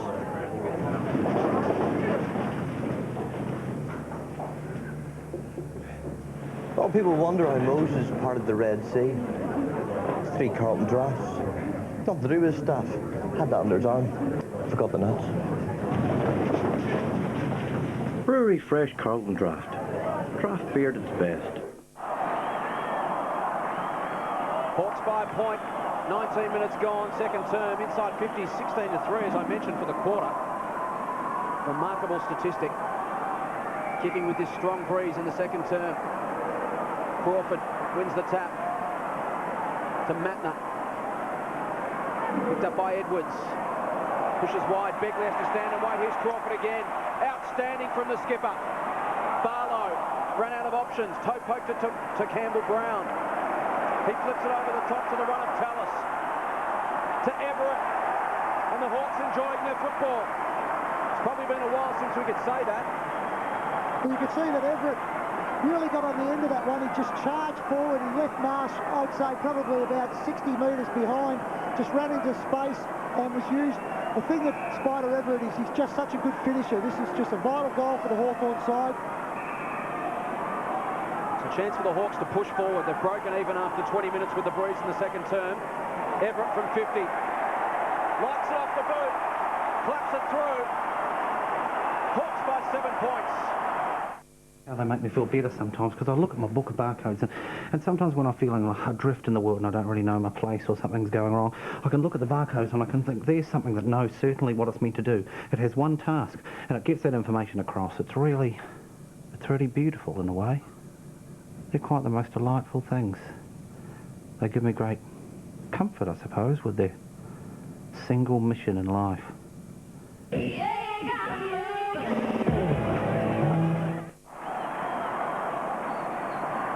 Hawks by 7 points. They've booted 4 goals in the second term, and 3 of those goals have come from marks. So they're just pumping the ball into the goal square. Kicking long, Risciuto. Ball dropped short. Smart player today, you'd play in front. Mitchell, been great for the Hawks. Won a lot of tough contests as the ball bounces over for a toss back in. Just under 6.5 minutes left in this second quarter. The big numbers, KB, on some of the Hawthorn players. Crawford, 17 possessions. Barlow and Bateman, both 15. Gallagher's 13 and McLeod 11, leading possession winners. For the Crows, it's Risciuto trying to lift the spirits. Goes wide, looking for Laddams. Let's go down to Mark Doran. KB, Chance Bateman has just come off the ground. You can see him there getting some treatment. I think he's basically been winded, but they're looking at his ribs. So already with Robert Campbell struggling to come back on, could be a vital blow to the Hawks. Everett, inspired after that last goal, was looking for Crawford. Couldn't take it. Perry, good hands. Gets the ball across, finds Gallagher. Bouncing into the square, bouncing. Kicked off the ground by the Birdman. He's got it. Are your dollars not going as far as they used to? Race into Bunnings Warehouse for the lowest home improvement prices every day. Snail and slug pellets, $1.25. Smoke alarm, great value at $8.98. Oat squeeze mop, only $9.47. Security sensor light, $16. 12 rail closed error, a low $4.95. And roof and gutter silicone, a bargain at $4 each. We won't be beaten on price. And that's guaranteed. Bunnings Warehouse. Lowest prices are just the beginning. Been efficient in the second term, Adelaide. 4 inside 50s for 2 goals. Hawthorn's lead back to 1 point. Crows will get the breeze in the third term. We'll load up and do it all again. An exciting contest at the MCG. Crawford, 18th touch. Inside 50 for Ladson to run onto. McGregor puts his body in there. Doesn't try to get rid of it. It's underneath him. Umpire said it was held underneath him by the Hawthorn players. And a bounce right at 50. Crawford, Barlow, Bateman for Hawthorn, the 3 leading stat getters. And importantly, Vandenberg and Cox, both rediscovering some aggressive form. The Hawthorn midfield benefiting from it this afternoon. Risciuto over the top of it as Bickley watches on. Yet another bounce. And it is important when you look, Crawford, Barlow, Bateman, Cox, Vandenberg, Mitchell and Smith have all had double-figure possessions, Terry. Last week, Hawthorn had just 1 player with 20 or more. That was Piccioni. So they're spreading the workload this afternoon. McLeod emerges from the congestion. Sets up Massey. He thumps it inside 50. Perry tracks back with the flight. Awkward bounce. Welsh slaps it to Laddams. He's a sharpshooter, Laddams.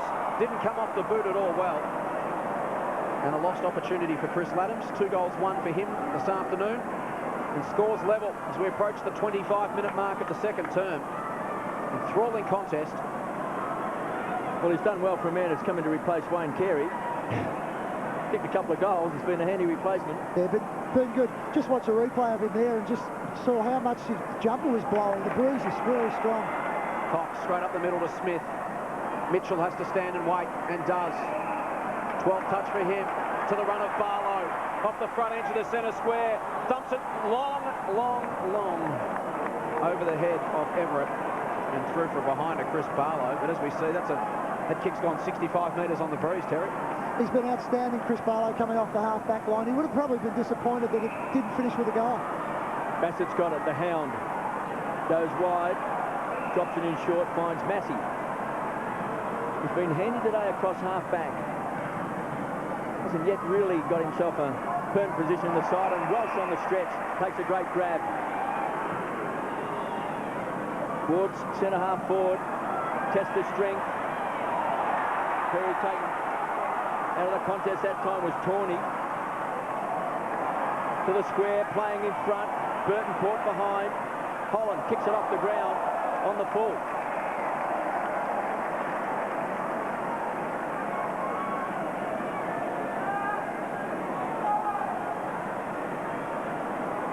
Hawks by a point. There's a tough angle by Burton, who's kicked a goal in this second term, kicked it off the ground. This will take a little bit more skill. Right across the face. Out of bounds on the full, or touched. Touched it is. Still a chance for the Crows. Boundary throwing right in the forward pocket. Marsh to do the ruck work. Holland having a run on the ball. Peter Everett having a spell down at full forward. Campbell, of course, who can do a bit of ruck work, has been limping in this game for the Hawks. Mitchell working hard. Carries the ball towards half-back for a boundary throw-in. Mitchell did a very good job there, KB. Adelaide had set up the boundary throw-in to leave space on the goal side. Mitchell left his direct opponent, went and sat in the actual hole, and just read the play off the hands. Holland to Mitchell again. Speak of the devil. Arguably playing his best game for Hawthorn today, Sam Mitchell. And again, he forces the ball to the half-forward flank. So down will come Holland again with Marsh. So it's take 2, but 35 metres further afield. It's on the half-forward flank for the Hawks. Marsh worked his way into position, looking for Massey, the juggler. Taken away by Edwards, goes to ground. Holland shuffles the ball out to Mitchell. Standing off the play, stands in, delivers to the half-forward line, to centre half-forward. They need a crammer. Pounced on this time by Joel Smith. Magnificent play by Smith from 35 metres out. He's drilled it.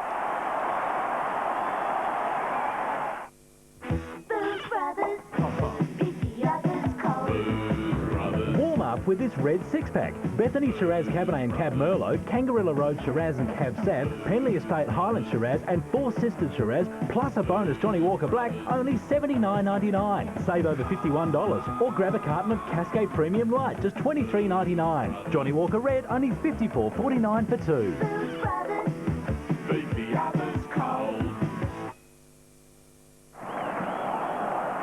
Joel Smith kicks his second, an absolute pearler.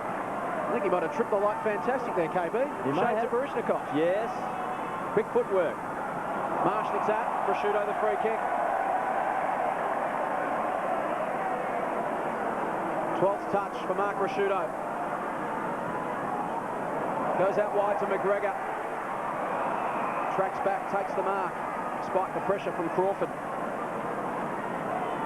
McGregor 6th touch.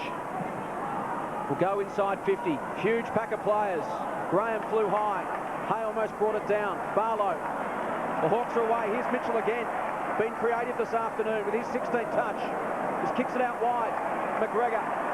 Brown will have 2 to beat. McGregor will try to keep it in. He's got a man in support in the end. Forced to take it to the line. Less than 2 minutes remaining. The Hawks have it 85 metres from their own goal. Good chase from Campbell Brown. Everett got a palm on it. Rashudo at the bottom of the pack. And another bounce. Clearance is 21-19 in favour of Hawthorn. They'd be pretty happy with that result so far. They've been very competitive in that area today. It's been a real improvement. Inside 50, 34-18 in favour of the Hawks. Remarkable. Doughty just shows how efficient Adelaide have been. Gone inside 50 18 times for 4 goals. The Hawks have gone inside 34 times for 5 goals. Well, there's two ways to look at that. You either have a situation where you say, if you're Hawthorn, if you can repeat that in the second half, they can't beat you. But the other problem is, if Adelaide start getting their hands on the ball, you know they can score. Doughty can't emerge from the congestion. We know that's Adelaide's game plan, is to win it in close and then explode in all directions into open space and use their foot speed. The Hawks have been good enough to shut them down in close this afternoon. It's very unusual to see Adelaide have such a small amount of inside 50s. Marsh towards the line, Mattner and Crawford. Crawford keeps it alive, only as far as Massey. Uncertain of his options, under pressure up against the line to Begley. There's Crawford. Might just have a corky, we'll keep an eye on him. To Marsh. Cox did well, created a contest, kept it alive. The ball goes out of bounds. There's Shane Crawford. Limping. That would be terrible luck.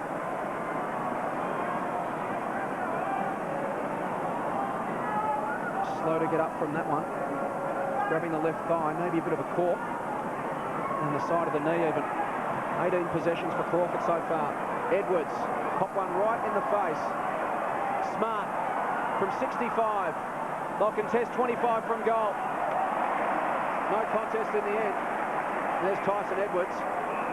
They'll have to stop the game for the blood rule. And there's injuries aplenty. Ben Marsh is limping to the boundary line. Edwards is on the outer wing. He's bleeding profusely from the nose.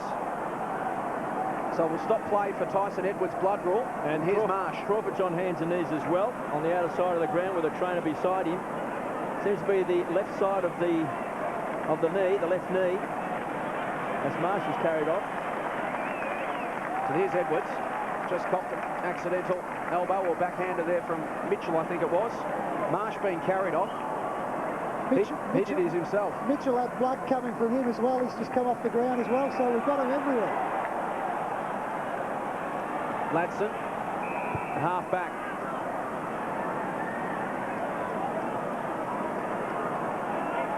Just holds it up. There's Edwards. Huge amount of claret around his nose.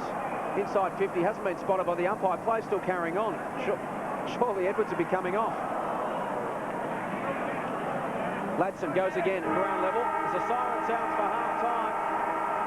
There's Tyson Edwards. He is absolutely dripping from the nose. Blood everywhere. Reminiscent of Angelo Lekkas last week, in fact. And what a cracking game of football we've got at the MCG this afternoon. It's half-time. Hawthorn are 5-6-36. The Crows are 4-5-29. In that term, Adelaide added 2 goals 2. Hawthorn added 5 goals 5. Got a game on our hands here. Don't go away. It's half-time. The Hawks by 7 points.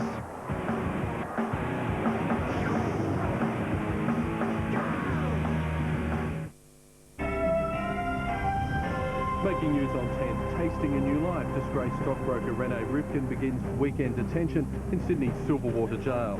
2 dead, many others critical after a light plane plummets into a Los Angeles apartment building.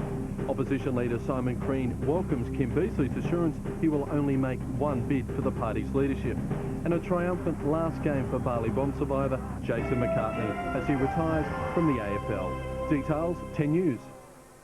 There's nothing like a boys' weekend away. You're a fishing expert now as well. Yeah, I've caught fish. There's nothing like a little competition between mates. To Evan, champion fisherman. There's nothing like the bitter truth. He's also chick pulling expert. At least I pull chicks. I pulled Alex. Boys will be boys, and girls will be girls. What would Simon say if he was here? 3 bars! Don't miss this episode. It's a beauty. McLean's presents all new Secret Life, 8:30 Monday.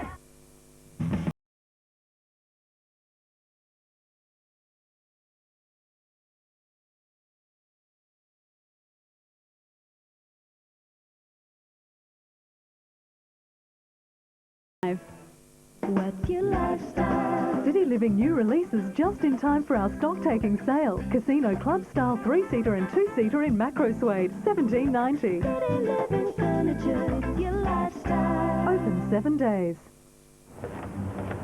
Ham and mustard, thanks. Sure. Like that cut in half, love. Yeah. New Keen's mustard and ham flavoured chips from Smith's. Come on, boys, get a move on it. It's lunchtime. Yeah, righto. That's a big load. Okay, boys, let's get into it. Worked up a big hunger? KFC's ultimate three-piece feed is back. 3 pieces of our famous chicken, chips, a dinner roll, potato and gravy, Pepsi. Look what's for dessert. And a real dairy ice cream avalanche. You'll think all your lunches have come at once. Vote for your favourite AFL player and you could win a mobile phone from Telstra or a home entertainment package. SMS the full name of your favourite player to 0428 774 304. There's a weekly prize of a Sony Ericsson T68i mobile phone, which is capable of sending and receiving pictures valued at $900. Or the major prize, an entertainment package valued at over $20,000. Keep watching 10 to see if you've won. And who is this week's top AFL player? SMS now. It's stock take time at Truscott Hi-Fi, and the prices are so low, everything's walking out the door. LG 59cm Flatron TVs are walking out $100 off. JVC 128-watt microsystems and subwoofer $300 off. Panasonic 500 times digital zoom camcorders $200 off. And LG 68cm Flatron 100Hz TVs with DVD player $300 off will walk out. Truscott Hi-Fi, Adelaide's lowest prices with up to 24 months interest-free terms. And you forwards have to lay down a foundation so we can... Polyphonic ringtones and so much more, all in one amazing place. Vodafone Live. You're watching Ford Footy Talk.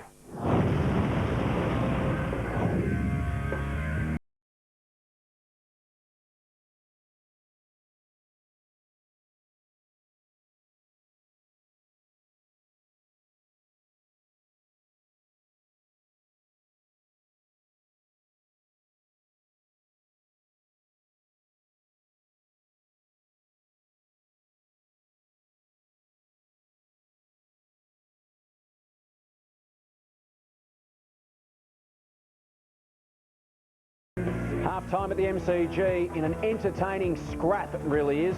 Hawthorn 5-6-36, Adelaide 4-5-29. It's the Hawks by 7 points. They trailed at quarter-time by 14 points. Adelaide with the first 3 goals of the game before Hawthorn got on the board 4 minutes into the second term, courtesy of Joel Smith. He's got 2 goals. And Chris Laddams has looked very dangerous up forward for the Crows. He also has 2 goals in this game, which has been played in very trying conditions. Very strong breeze, Terry. Adelaide had use of it in the first term.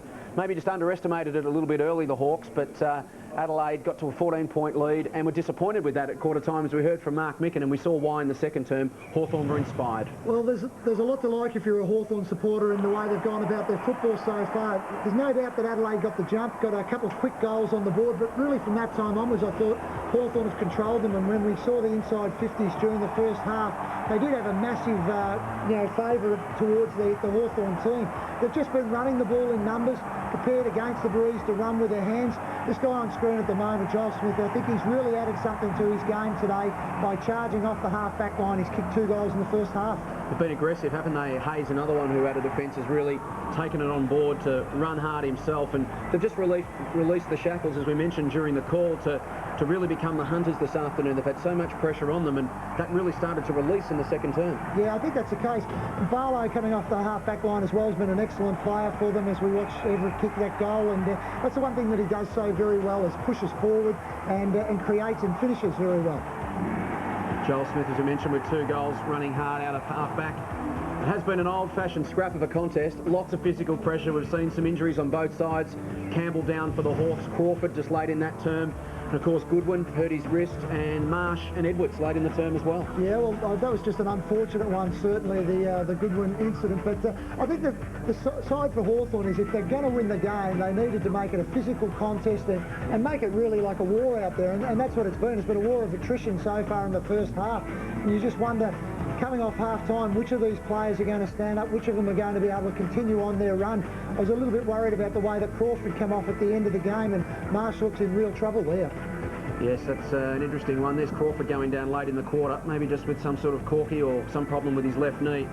We'll get Mark Doran to find out about that at half-time. It was an amazing half of football from Shane Crawford. Had 18 possessions, and Hawthorn really did share the workload beautifully throughout the middle of the ground. Well, the thing that I was really pleased about was just some of their younger players, Jason. Guys like Sam Mitchell really getting involved in it, Chance Bateman. They've just added to the Hawthorn midfield area, and I suppose that's the one area that they have done today. They've taken it up to Adelaide in the middle of the ground. Well, it is Hawthorn's March to the G this afternoon, as we saw earlier, an annual event where 4,000 of their fans come from all over Victoria. Leading the charge is their great premiership captain, Don Scott. We'll catch up with him after the break, and we'll also take a look back at one of AFL football's most special nights. It was last night. It was Jason McCartney's night. All of that after the break.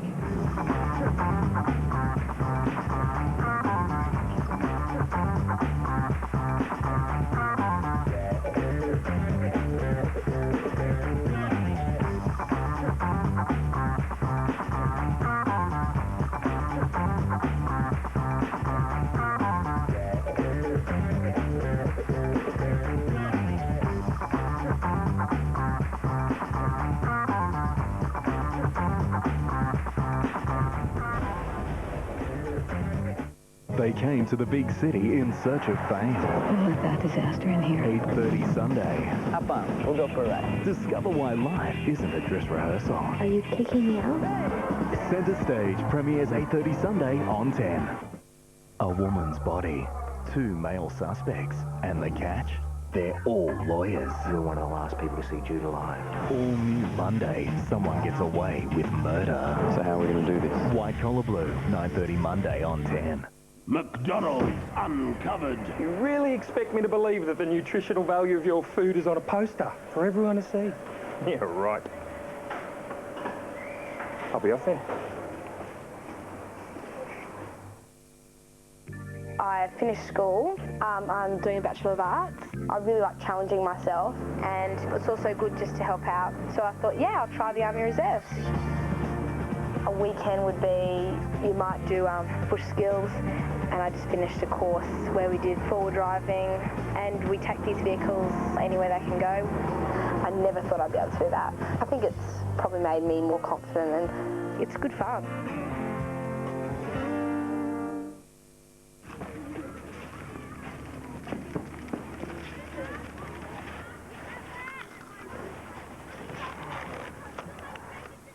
New Heinz Big Red and Meat Pie flavoured chips from Smith's. Meet Janet. She bought a Simpson washing machine and dryer and suddenly found the time to develop a killer backhand. Next door, Teresa bought a Simpson dishwasher and now has time to discuss current affairs. Tanya bought a Simpson oven, and she then had the time to get to know the new neighbour, Tim. Simpson's time-saving features give you more time for life. Simpson, time for life. If you think this has a big sale, have a look at Radio Rental's biggest ever stock take sale. Over $5 million worth of quality electricals must be cleared, including a huge range of LG TVs at never-to-be-repeated deals. Cash rent or interest-free, it's your choice at Radio Rentals. And with selected TVs, you'll get a bonus gift voucher worth up to $1,000. Radio Rentals must clear over $5 million worth of quality electricals at our biggest ever stock take sale. Now that's big! Vote for your favourite AFL player and you could win a mobile phone from Telstra or a home entertainment package. SMS the full name of your favourite player to 0428 774 304. There's a weekly prize of a Sony Ericsson T68i mobile phone, which is capable of sending and receiving pictures valued at $900. Or the major prize, an entertainment package valued at over $20,000. Keep watching 10 to see if you've won and who is this week's top AFL player. SMS now. McDonald's uncovered. You really expect me to believe you only use fresh eggs in your McMuffins? Not powdered? I'll be the judge of that. Fine. In the Army Reserve, you'll have like people who do all different jobs. You'll have like people who are contractors, students, lawyers, stockbrokers, and it's just a really good melting pot.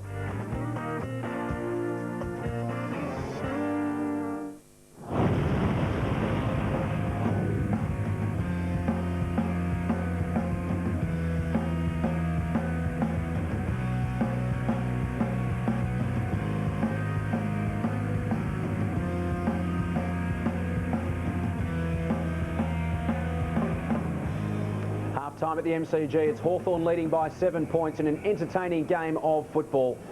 Well, the Hawthorn Football Club may not be in existence in its current form without Don Scott. Their former premiership captain was at the front of the no merger push 7 years ago.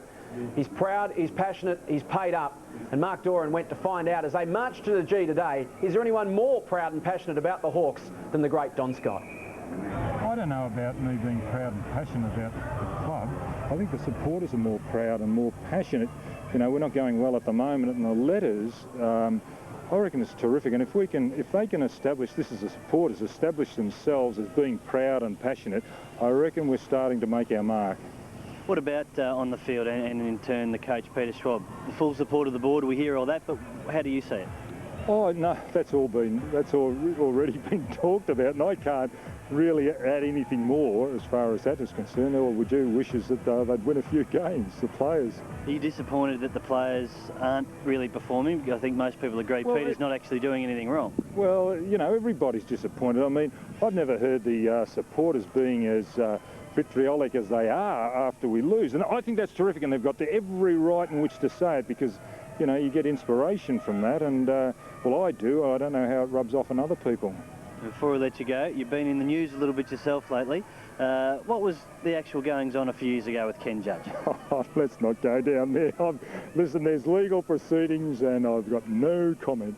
Well, but if I was to ask you, did you ever suggest that Hawthorn lose games for the good of the club, you'd say... Cut. and definitely not? Cut. Second time, let's get out. Don Scott there with Mark Doran. Just following on from the old John Kennedy quote, no comment. Well, it's half-time here at the MCG. It's the Hawks by 7 points. Their fans haven't got anything to complain about so far this afternoon. They've been magnificent. Speaking of magnificent, it was a fantastic night last night at the Telstra Dome. Kangaroos taking on Richmond. One of the real special nights in AFL history as Jason McCartney made a wonderful return to league football. And you heard it first here on White Line Fever that it was going to be his final game of a wonderful AFL career. When I first come onto the ground, it's the tempo. Look, it's a lot different to playing VFL and sweeping across half back and picking and choosing and, you know, doing what you please, going when you want. You're out there in the hurly-burly, and look, second time around I was probably more relaxed, and you know, I felt comfortable and got my hands on the footy a couple of times. That was my grand final tonight, and you know, I'm just happy that just go out on a high. It just caps off what has been a very enjoyable career. It's been full of highs and lows, but I think if you look back over my career, it's I've been no different to what it has been this fight back the last 8 months. I've displayed that throughout my whole career, so you know, it's just been magnified through what I've been through in the last 8 months. Jason's got a huge role to play, I think, off-field now with some of our young key defenders and doing their whether it's their strength and conditioning work or on the field or doing their videos. I think we really can't let a valued commodity like that go. Look, who knows what's going to happen at the end of the year. Jace goes off and does whatever he's going through with the media or whatever. He's still working for the football club. I don't know, but I just think right now, to help him finish off in a way, because he still works for the footy club, he's going to be a very important factor in our young defenders' development.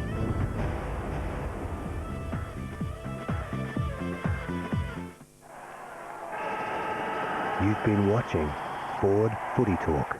McDonald's uncovered. So, you only use fresh milk in your thick shakes? Yep. Fresh milk. You sure? Any more milk and they'd move. It's good to know. Any more milk and they'd move. Your Your one-stop flooring shop, Discount City Carpets' huge stock take sale is on now, with massive price reductions on timber flooring, ceramic tiles, vinyls, rugs and thousands of metres of carpet clearing at genuine savings. Some stock well below cost. This has to be Discount City Carpets' biggest stock take sale yet. And remember, no matter what price you get elsewhere, Discount City Carpets will beat it, guaranteed. Discount City Carpets. Superstores and Super Warehouse, your one-stop flooring shop guaranteeing the lowest prices. Wouldn't it be nice if the world was cat-free? You could surf inside a chocolate tube, ride your boat across the waves forever, get wiped out and never get a bruise. And if a shark came up and tried to bite you, you could say, I'm chocolate, I invite you. Wouldn't it be nice?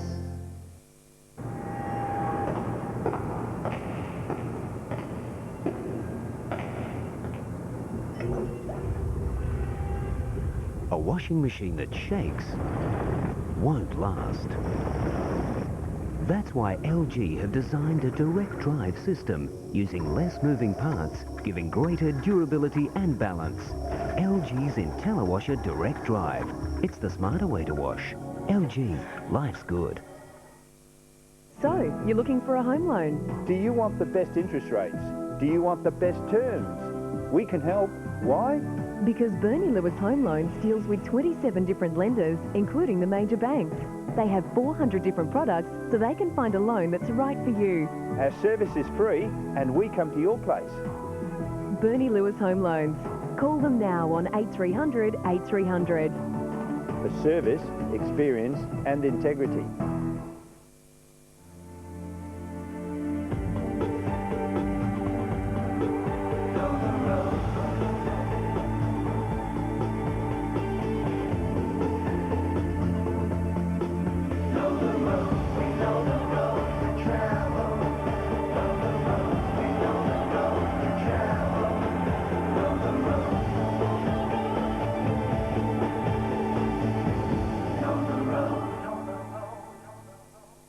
McDonald's Uncovered. You really expect me to believe that the nutritional value of your food is on a poster for everyone to see? Yeah, right. I'll be off then. The AFL Premiership Season 2003, brought to you by Carlton, brewed since 1864, and our telecast sponsors Carlton Draft, draft beer at its best. Ford New Falcon, can't get enough of this. Discount City Carpet Superstores. Truscott Hi-Fi, best advice, low price. Booze Brothers. Sky City Adelaide, the place to see footy on the big screen. Bunnings Warehouse, where lowest prices are just the beginning. RAA Insurance and Harvey Norman.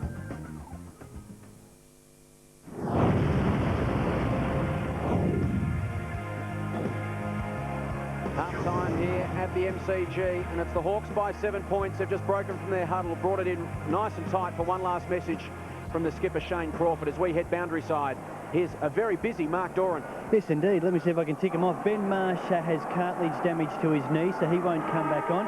They haven't heard from Simon Goodwin yet. Just checking with the earpiece. No, haven't heard from Simon Goodwin yet, so we're not sure whether he has a broken wrist or not. Shane Crawford has had his right thigh strapped up, and he is out there, although not looking great. And Chance Bateman has not come back out of the room, so he might have some rib damage in there for the Hawks. Picked it in one, Fanto. He's just come straight back from the rooms behind you. Mark Doran, the Phantom there, and the ghost who walks, he's known around the media circles.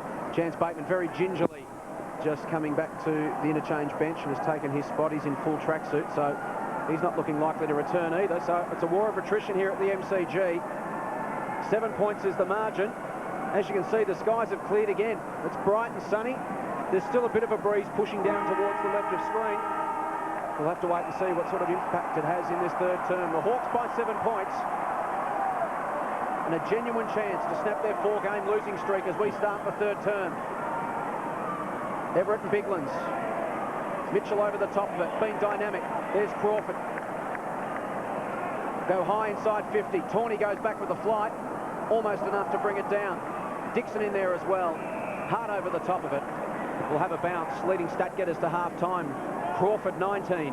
Barlow and Mitchell 17. Bateman 15. Cox, Smith and Vandenberg 12 apiece. While for Adelaide, 13 to McLeod, Prosciutto, 12 to Gallagher and Massey. Bigland's a tap, but straight down to Crawford. Hawks have loved one into the breeze to start the third term. Everett gets boot to ball. It's punched on by Cox. Mitchell, wrapped up by the big-bodied Prosciutto. And once he grabs you, Terry, you're going nowhere. Yeah, well, that's for sure. Look, Adelaide have got a fair bit of work to do in this quarter just to get themselves back into this game. All the indicators at half-time are all pointed towards a Hawthorn victory, so just see what Adelaide come out with. Crawford's 100th game as captain of the Hawks has been an absolute beauty. It's all tied up 45 metres out from the Hawks' goal. There's John Cock taking a bit of a breather. A big opportunity for the Hawks. They booted 5 goals in that second term with the breeze. Crawford the tackler. He is led by example today. Ties up Bassett. Well, structurally, nothing much has changed in the Adelaide lineup. They've got Bickley, Prosciutto, Biglands and Matner running as their 4 midfielders.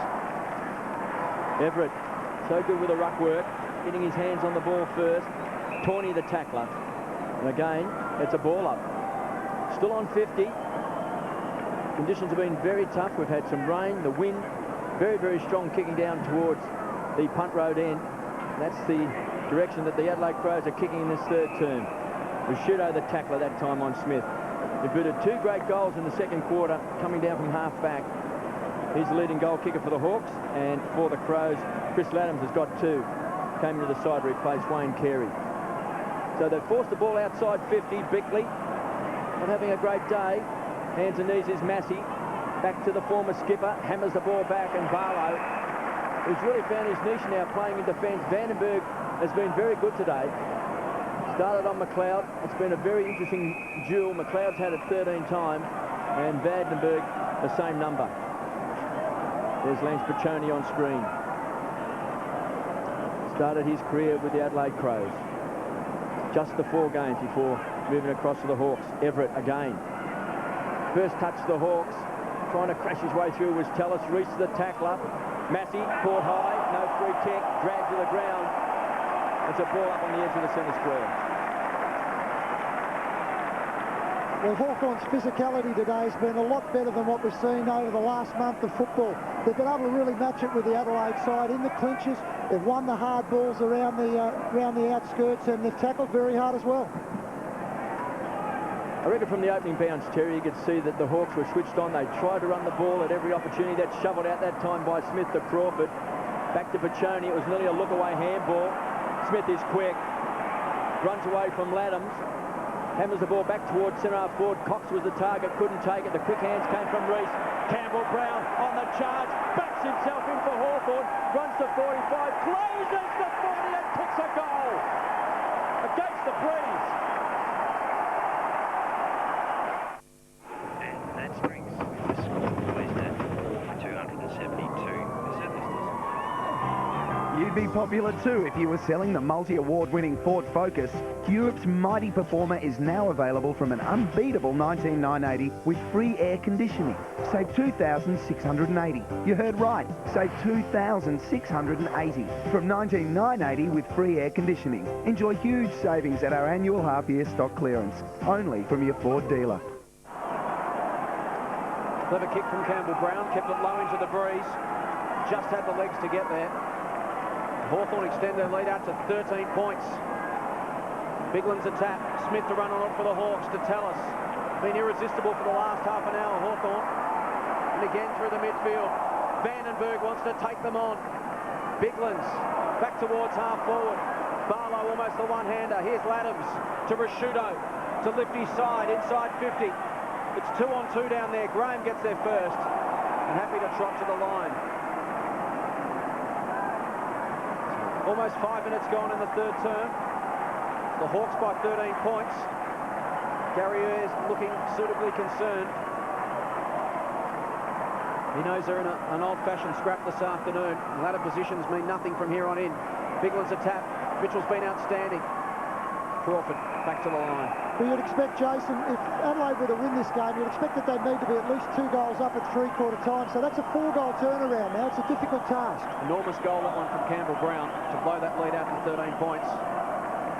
Yet to really see how much of a factor the breeze is in the third term as yet. Everett back to the front. And Crawford again runs it out.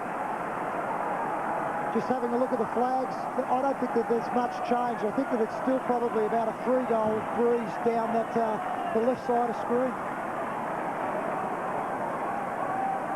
Everett. Out of nowhere with Smart. Can he make something out of nothing? Nigel Smart. What a great goal.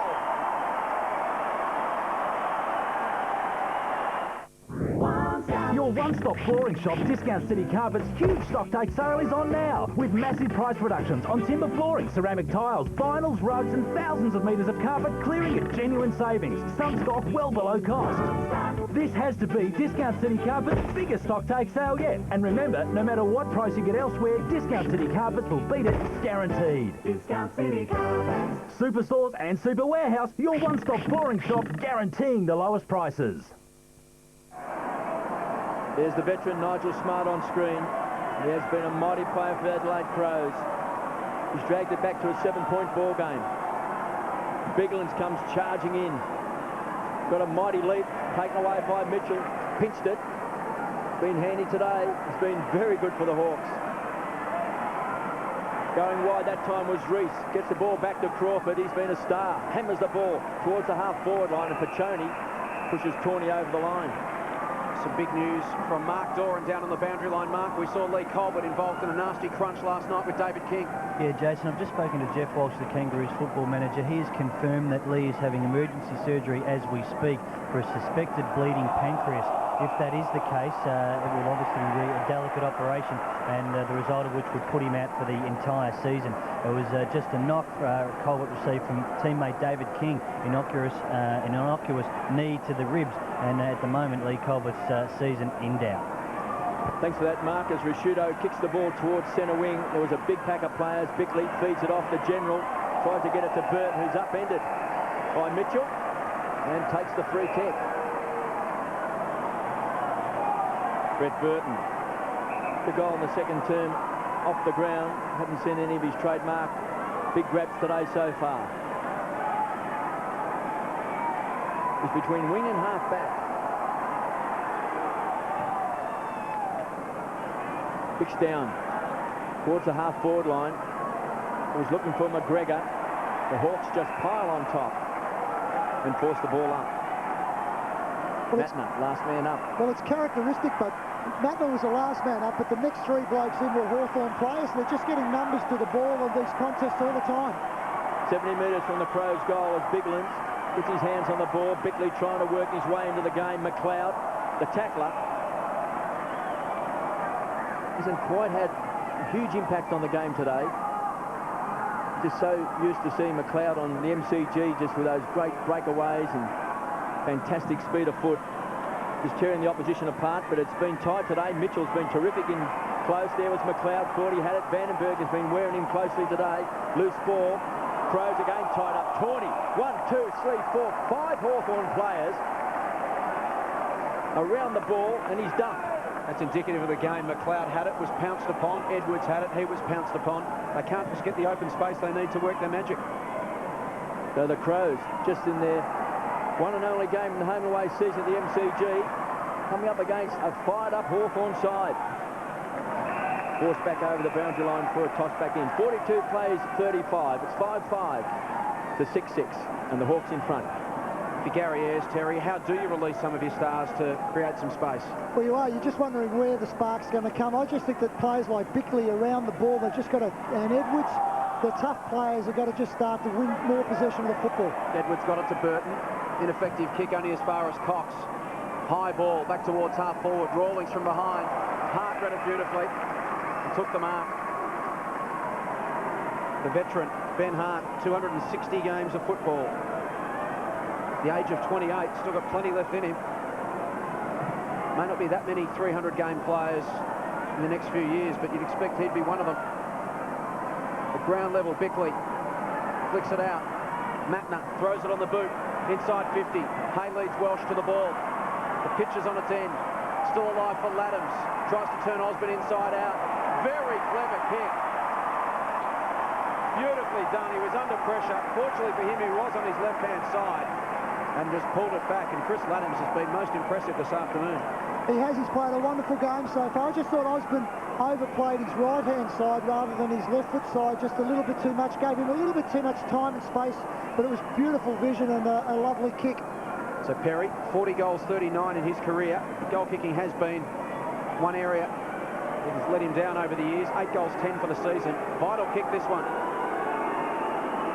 He trots to 35, stabs at it, and puts it through.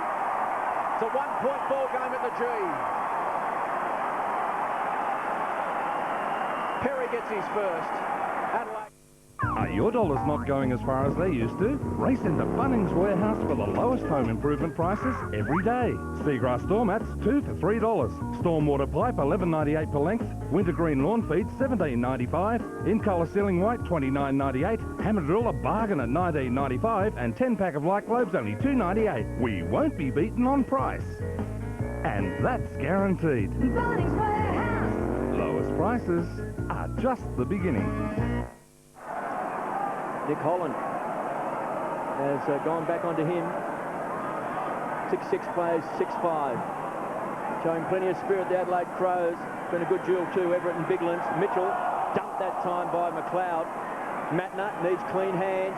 Good tackle by Tallis. The horse have been ferocious.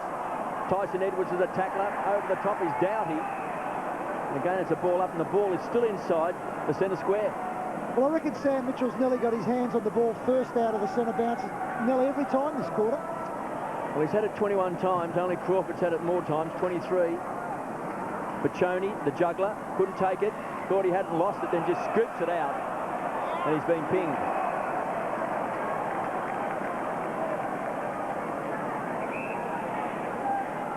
Begley, back edge of the centre square. Plenty of distance, high ball. Big fist away that time came from Stone. Latham, the danger man. A goal kicker. This time has missed. Scores a level, 6-6 apiece. This has been a titanic struggle. The Crows led by 14 points at quarter time. They trailed by 7 points at half time after the Hawks scored 5 goals in that second term. Scores are now level. Stone started his career at Collingwood. Still yet to make himself a name at Hawthorn.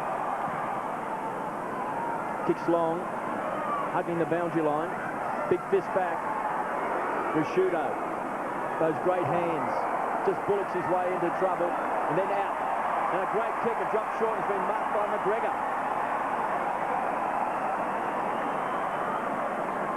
Well, any score will put the Crows in front.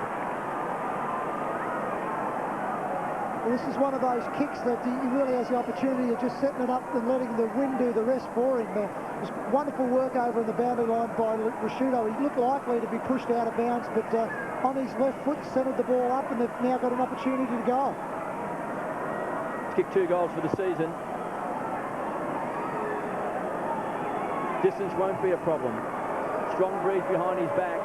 McGregor trots in, leans back. Right through the centre.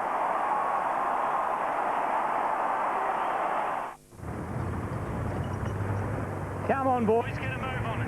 It's lunchtime. Yeah, righto. That's a big load. Okay, boys, let's get into it.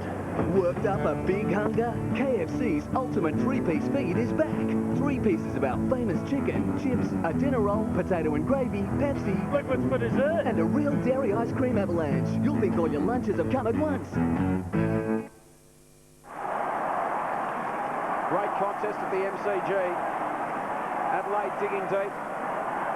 They've come from 13 points down early in this term. They now lead by 6 points. Crawford to Rawlings. Got the hands free, gave it to Baccioni. He goes inside 50. Kane attacked it, got a bad bounce. Bassett at the back. Flips it over the top to Matner. Here comes Kane again.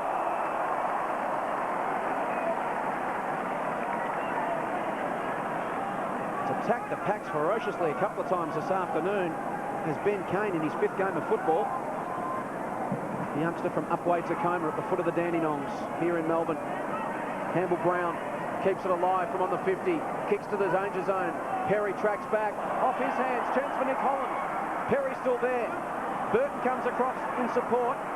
It'll flip out towards Kane. Burton soccers off the ground. Still alive for the Hawks.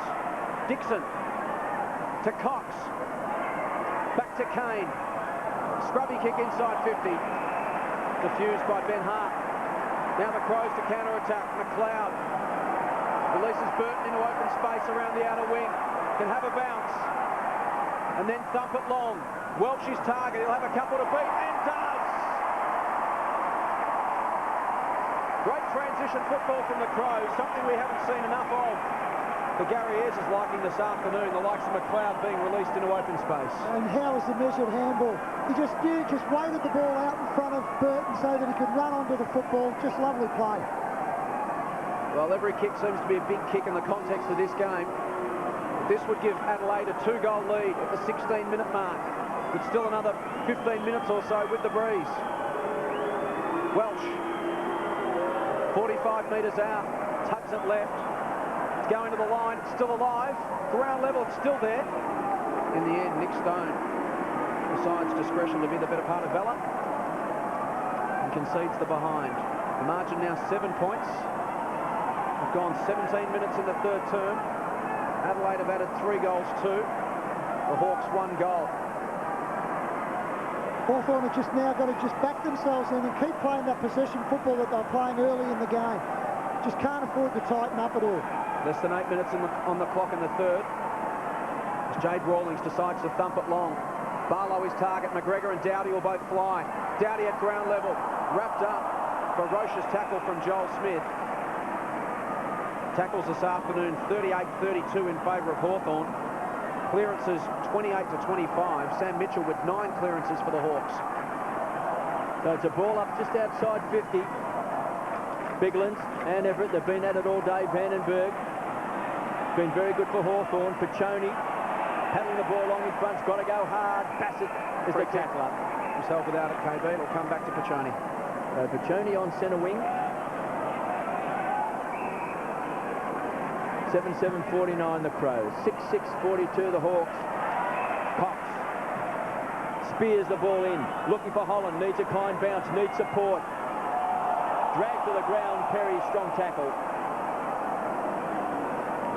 The ball up 45 metres from Hawthorn's goal. They've just got him over the shoulder here. Just there. Again, they lock horns. This time, Perry comes over, slaps the ball down. Tallis's kick went backwards. Chance for Hart. Danger here for the Hawks. Try to pop it up in front. McGregor's got to run onto the ball. Stone, the chaser and tackler, close quickly. Was he caught high, McGregor? No. Holding the ball, play on, says the umpire.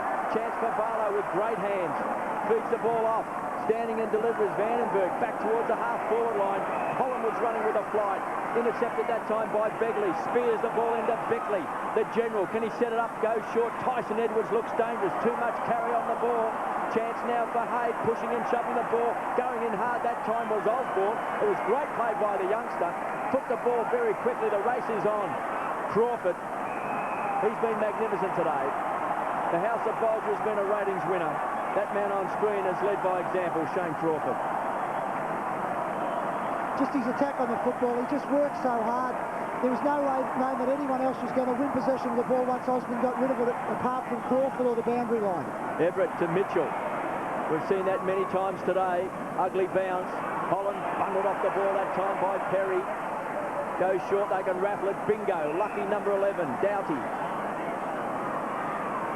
Started on the bench. Came on, replaced Goodwin. He's gone off with a bad wrist injury, we believe. As the ball is thumped back towards the goal square where Hay takes a telling mark to Rawlings. Some rebound football now by the Hawks. Graham trying to find some touch also for the Hawks. Goes wide. Piccioni tried to slide into the action. Tawney intercepted. Magnificent play by Graham, the veteran. He's inspired as well.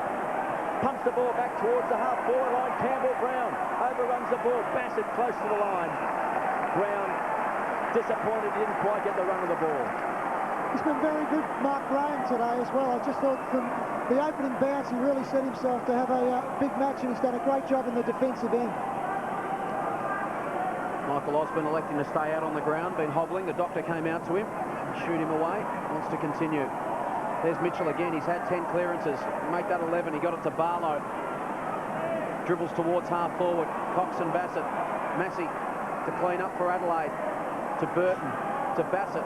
Hoists it high. Stand underneath it and play fair. Burton to Bickley. Frustrated Mark Bickley. Just hasn't quite been his day so far. He's had 11 possessions. Yet to really have an influence on the game. Less than 5 minutes remaining in the third term. The Crows by 7 points. Over the back of the congestion. Pachoni softened it to the advantage of Kane. Runs to 55. Puts it out in front of Cox. Awkward bounce. Holland dishes it back to Cox. Wheels onto his left. From 45 to the goal square. Dixon. Not paid. Seemed to have a lot of it. Tawney to Massey. The Crows dodge a bullet. To the members' wing. Dowdy one-on-one with Tallis and beats him. Tallis and beats him. So Michael Dowdy squares it up to the run of Bassett at centre half back. Goes looking for McGregor. Rawlings goes back with a flight, brings it to ground. Chance for Hart. Looks up. Has got McGregor breaking inside 50 and he takes the mark. Well, Rawlings came crunching into that marking contest, got up a bit gingerly. McGregor just ran off hard, got by himself inside 50. Well, noticing the kick down the other end where Dixon nearly took the mark, the ball held up, the Simon Cox kick, the ball held up so much. The advantage that Adelaide have got at the moment is not enough. They really need this goal if they're going to have any chance to win the game. I just don't think they've got a big enough lead at this point. Well, certainly close to a mark for Ben Dixon. The question was, did it end up stationary in his hands? Maybe for a split second. Nonetheless, the ball is with McGregor. Tries to sneak it inside the left post, but can't do so. They're behind. 1-1 this turn for Ken McGregor. And the margin now 8 points. We've gone 22 and 3/4 minutes in the third term. Just over 3 minutes remaining. Smith to bring it back into play. As Ladson comes on for Osborne, who will come to the bench to receive some medical attention. Has been struggling for the last couple of minutes. Smith goes looking for Mitchell. He finds it at defensive 50 for possession 24. Best game he's ever played for the Hawks. His previous best was 22 against Port Adelaide in round 3. In Geelong, he also had 21 touches last year. Now, he's up to 24 and playing a blinder. Kick holds up in the breeze. Hart picks it off. Got a man in the centre of the ground. Spots him now. And goes to Massey. He looks up. Spears it inside 50 to Smart. Gutsy from Campbell Brown. War one for his team and he is down and out. Crawford explodes away. How inspirational if the Hawks could go from this. And they're a chance. Through Holland. Brown is still down and in all sorts of trouble. While seasons are turned around on acts of individual courage like that. It's getting a huge ovation from the Hawthorn supporters. He's one of their genuine favourites, just the manner in which he goes about playing his football. He's got a problem with his left shoulder or AC joint. And if Nick Holland can go back and kick this, they will run to Campbell Brown from all directions and the Hawks will be inspired. 2 minutes remaining in the third term. Huge kick for Nick Holland. From 45 metres out. It's going! It's going! It's home! 2 points the margin! Sunday, feel right at home on Channel 10. 6:30, have the new housemates outstayed their welcome on Big Brother? Then at 7:30, will it be Daniel's character assassination? Time young Saxon left the nest? Or Claire's wake-up call? Find out on this week's Big Brother Live Eviction. 8:30, don't miss the inspirational network premiere, Centre Stage. Feel right at home with great entertainment, Sunday on Channel 10. Seriously. 2 goals, that man on screen, Nick Holland, one in the second quarter, one in this third term, but you can jot that down to Campbell Brown. Inspiring stuff for the Hawks. It was a 2-goal turnaround. The Crows by just 2 points. The Hawks with the wind. They come in the last quarter. At their backs, high ball. Can the Crows just snap a goal in these dying moments of this third quarter? Taken away by Barlow, goes wide. It's a great kick. Pachoni didn't have to break stride. Here's Rawlings on a long, long lead. He's got it. Rockets the ball back to Sam Mitchell. Red letter day for that young man. Cross half back, Matner. Repels the attack. Hammers the ball back towards centre half forward. Stone somehow got the ball back to Crawford, who just paddles the ball along in front. Going to ground was Cox. Ladson has just come onto the field for Hawthorn. Welsh around the corner. High ball back to centre half forward. That man Brown again. Can't move his left arm, KB. Well, courage personified by Campbell Brown. He has been crunched hard by Smarty, won't leave the field. And that's a rarity in this day and age, Terry, because generally if you get a sore big toe, you're straight off the ground. Well, I think it's been really good that the Hawthorn hierarchy have actually left him out there and let him work his way through it as well. That's what his dad yelled out from the grandstand. Get up. Hart rockets the ball back to Bickley. They'll share it around as Begley pumps the ball back, but has been marked by Simon Cox. Going to take a big effort by the Crows today. They lead by 2 points, 7-8-50. The Hawks 7-6-48. Just 17 seconds left in this third term. So the Hawks with a strong breeze at their back in the last quarter just might pull off a big upset. Hay is on half back. He's in no hurry. As the siren sounds at three-quarter time. It's been a struggle, but it's the Crows by 2 points, 7-8-50 to the Hawks, 7-6-48. 3 goals, 3 in that term to the Adelaide Crows. The Hawks added 2 straight goals, and we are set for a cracking finish. Hawthorn and Adelaide at the MCG. The final change, it's the visitors by 2 points.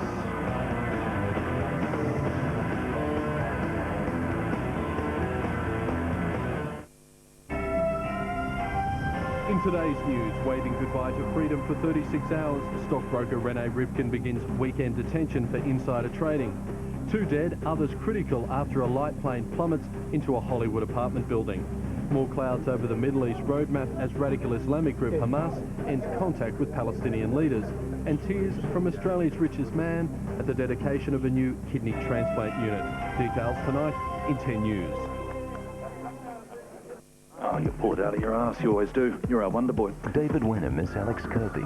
Everyone thinks he has the perfect life. A happy family, a high-powered job. But not for much longer. I don't want to be your wife. He just has to work less. Daddy! An unforgettable miniseries. You play by the rules and you're still lost.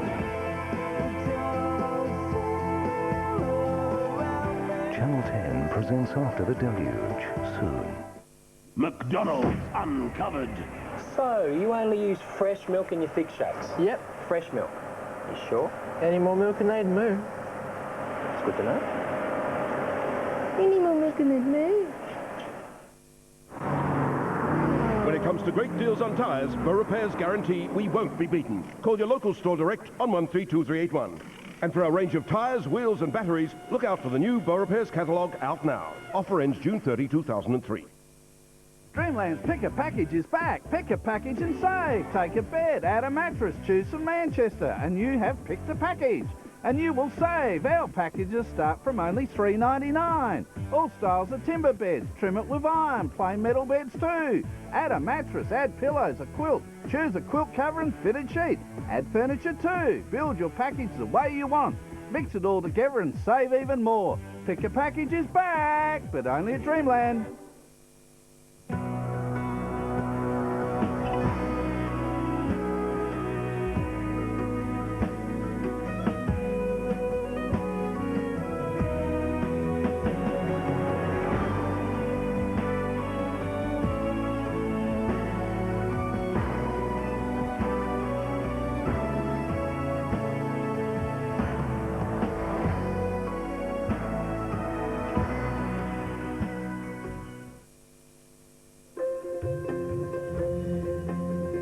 Janet. She bought a Simpson washing machine and dryer and suddenly found the time to develop a killer backhand. Next door, Teresa bought a Simpson dishwasher and now has time to discuss current affairs. Tanya bought a Simpson oven, and she then had the time to get to know the new neighbour, Tim. Simpson's time-saving features give you more time for life. Simpson, time for life. McDonald's Uncovered. You really expect me to believe that the nutritional value of your food is on a poster for everyone to see? Yeah, right. I'll be off then.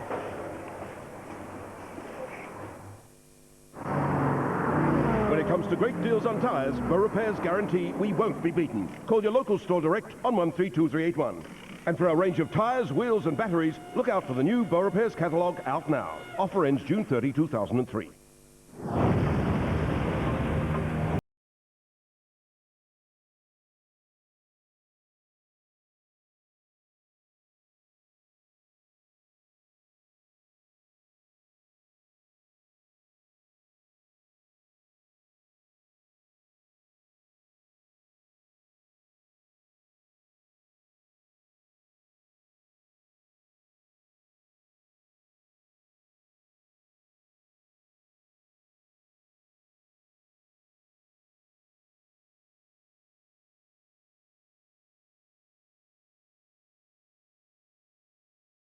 To have a crack as we head downstairs to Mark Doran.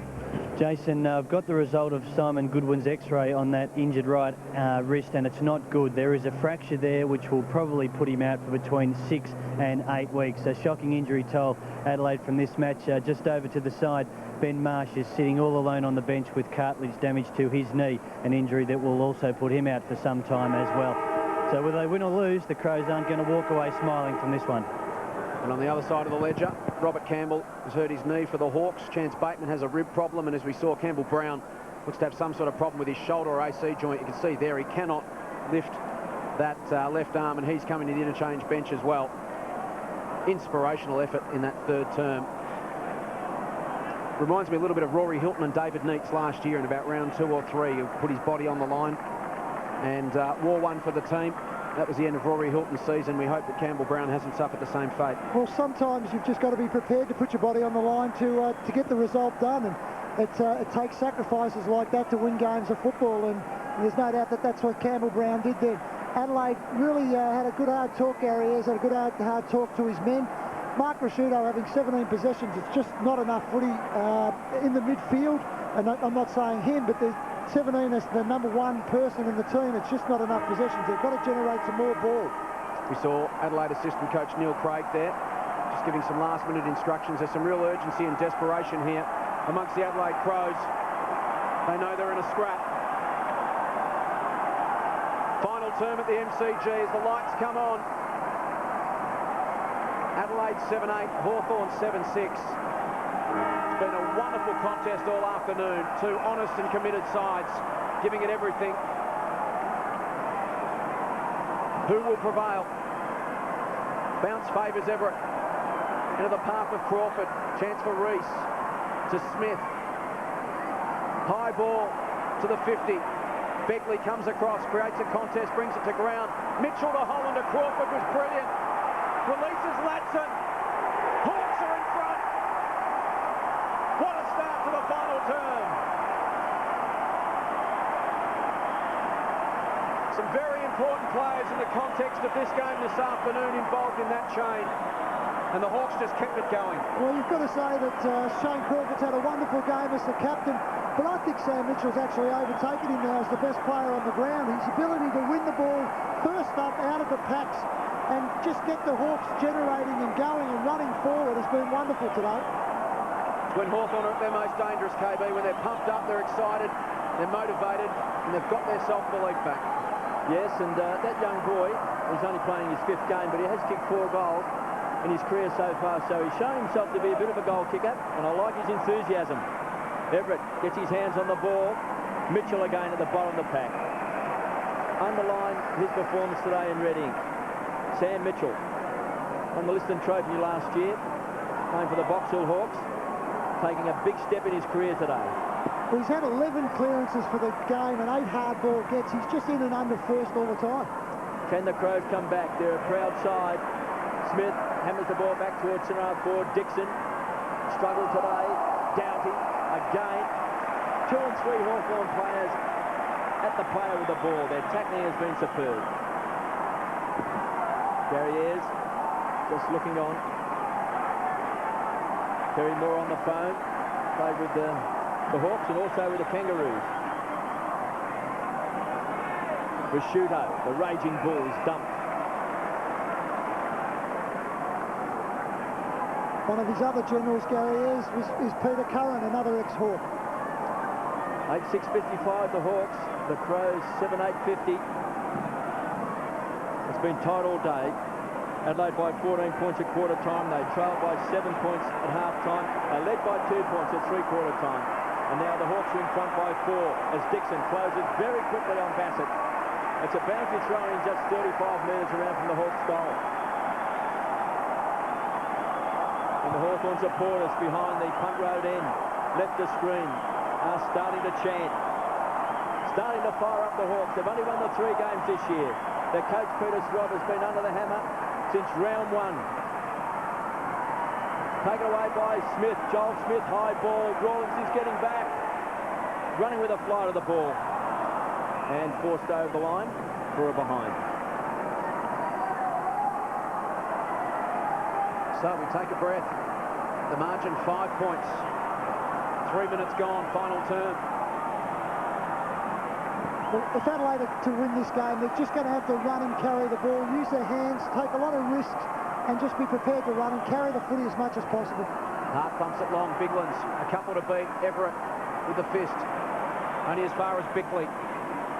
Goes looking for Edwards. One-on-one with Osborne. It's spilt to Laddams. Here's a chance for Adelaide through Prosciutto. Goes inside 50. Smart on the bounce. Had Graham right alongside to put the pressure on. Stone crashed through. Tallis dives on top of it. They wrap him up. Doughty.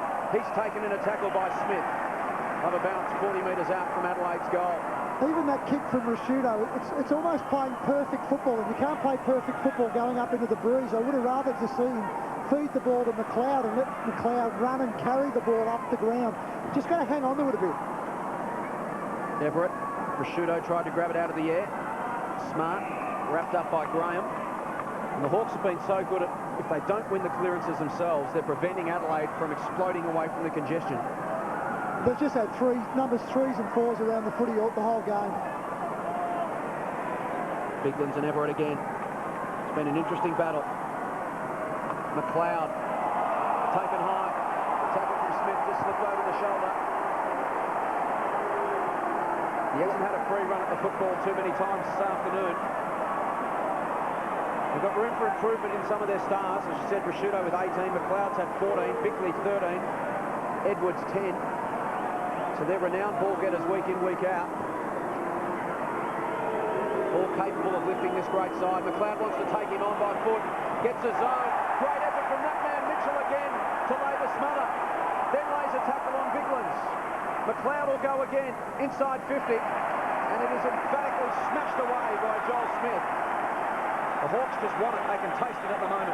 Yeah, great play by Sam Mitchell, but nothing wrong with McLeod's action. He couldn't make the distance from where he was, so it's worth taking a risk, trying to step around and see whether you can make up a couple of metres. Still inside 50 for Adelaide. Spills to the back of the congestion. There's Mitchell. Boots the ball. Rees attacks it. Got a bad bounce. Bassett at the back. Dixon to beat. Got Boots the ball. Doughty versus Tallis. Tallis used the body. Crawford comes careering through. Lost the football.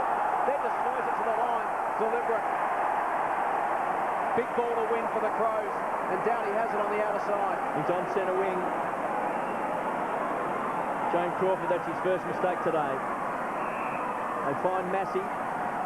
Now the run will come from Begley through the centre square. Can some of the big guns stand up in this last quarter for the Crows?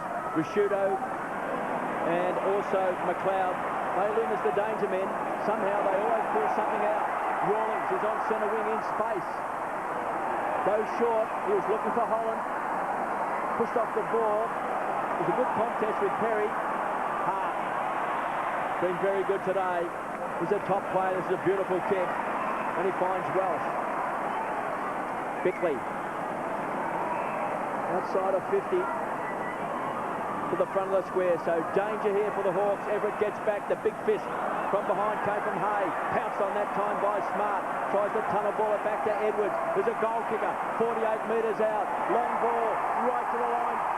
Crawford just floats across in front. And then hammers the ball back towards the boundary line. Laddams is quick. Got good support from Tawney. They're sharing the ball around. Dowdy's got it. Takes them on. Clever play. Again, danger for the Hawks. High flyer was Biglands. Floated across in front. It's a loose ball in front of the goal square. Trying to get the ball out is Smart. Burrow trying to get the ball, but there's a ball up. Here's Mark Doran. KB, Campbell Brown down on the bench is suffering damage to his AC joint. He wants to try and come back on, but I don't think he'll be able to. That will leave the Hawks with just one interchange play, while interestingly for the Crows, Graham Johncroft is still on the bench, spent most of the match there after getting a serve at quarter time. Well, a goal here to the Crows would be inspiring stuff, and there's a mark. Matner. Crawford claiming it's not 15, and it's a reasonable argument. It's come from the top of the goal square. Well, Matner has marked. He's only kicked one goal for the season. This is his 16th game of AFL football. So it's an important kick for this young man. This to put the Crows back in front. Kicking against the wind in this last quarter. Matner from just 20 metres out. Kicks a goal. Does he? He's missed. Wow. He had the support of his teammates, but not the goal umpire. They didn't go up behind the goals, KB. Well, there's no one there. There's not one person behind the goal. They went up as one. The bloke in the white stack hat. He wasn't even behind the goals. He's 15 metres away from the goals. And he only got up because he had to go get the footy. Well, they're peppering Adelaide. They've had the last 5 inside 50s, as we saw on the red alert. Cox, long to the outer side. Graham forced a contest, brought it to ground. Doughty, shut down. Graham again. Mitchell in there fighting. Doughty goes again. What a game this has been. 13 minutes remaining. Still well and truly up for grabs. The Hawks by 4 points. The Crows are coming at them. Well, Crows has just started to win a little bit more of the ball around the packs again, and that's the only way they're going to get back into the game. Biglands, a tap, but straight to Tallis. It's boot to ball. Reese attacks it for the Hawks. Pressure from Begley. Play on for the cause. McLeod, out wide. Burton tries to step around Ladson, does so successfully. Kicks to the 50. McGregor can't quite get there. Smith and Bickley attacked it. Tallis piles in on top. And another bounce 60 metres out from Adelaide's goal. I reckon the Crows have just lifted the last 5 minutes, Terry. A lot of their big guns are starting to put their bodies on the line. A lot of blokes working hard. It's going to be tough now for the Hawks. Yeah, every time there's been a loose ball, Adelaide's mopped it up in the last 5 minutes. Burton uses his leap to get it to Laddams inside 50. Smart juggles it. Caught on high, said the umpire from Stone. McGregor picks it up and snaps a goal. And it's going to be paid. Advantage goal. Wow. He didn't. He did not. Oh no, that's awful. Where? Ouch. All over you like a rash, aren't they? Until you phone and tell him you've had a car accident, right? Insurance. Who can you trust? Exactly. What? Always look on the bright side of life. Stopped. McGregor got a free shot at goal as Graham turned around waiting for the free kick. Well, there's a lesson to be learnt there. Never stop.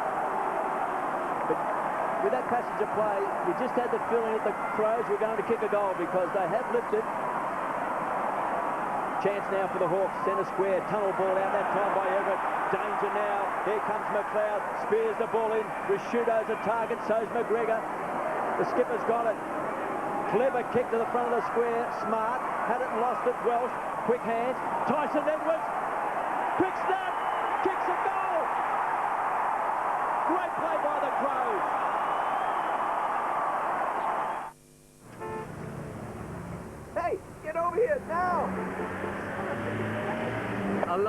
You'd be popular too with clearance pricing as good as ours. The award-winning Falcon XT. A limited number for only $31,888 plus $1,500 of free accessories. Save $5,000. The record-breaking Falcon XL Ute. Now with free air. Yes, free air. Save $2,220. Enjoy huge savings at our annual half-year stock clearance. Only from your Ford dealer.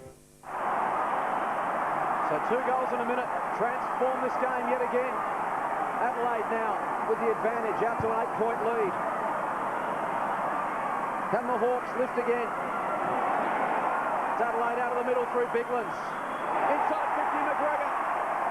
And we're seeing why Adelaide are such a great side. It's been a wonderful performance. I mean, they were in real trouble early in this quarter, but they've just been able to pick it up. And as you said, KB, it's been most of their key players, their senior players that have been the ones that have lifted. They did it against the Bulldogs a couple of weeks ago. They're doing it again so far this afternoon. The last 8 inside 50s. The Hawks just need to win some football. Get it down their end. It's only 8 points the margin. This kick from McGregor could make it 14 points. We've only played 12 minutes in the final term. From 48 metres out, McGregor just pokes at it. Right to the line. And Graham assists it through for a behind. So the margin now 9 points. Hawthorn have possession. Well, you'd be nervous if you're a Hawthorn supporter at this stage because this has been against the trend of the match, what Adelaide are doing at the moment, but the Hawks are nowhere near out of this match. Smith with the kick in. Numbers to the members' side. Tallis and Laddams. Laddams got the fist through the hands of Burton. Barlow tiptoes through the traffic. Handball to Vandenberg. Eludes McLeod. Got a man inside. It's Cox. He can get it and go. Dumps it long. Rawlings the target. Just worked underneath it by Hart. Play on, said the umpire. Hart twists and turns. Gives it to Tawney. He goes backward to Massey. And they work it out to Bassett. Good cool heads in defence, Adelaide.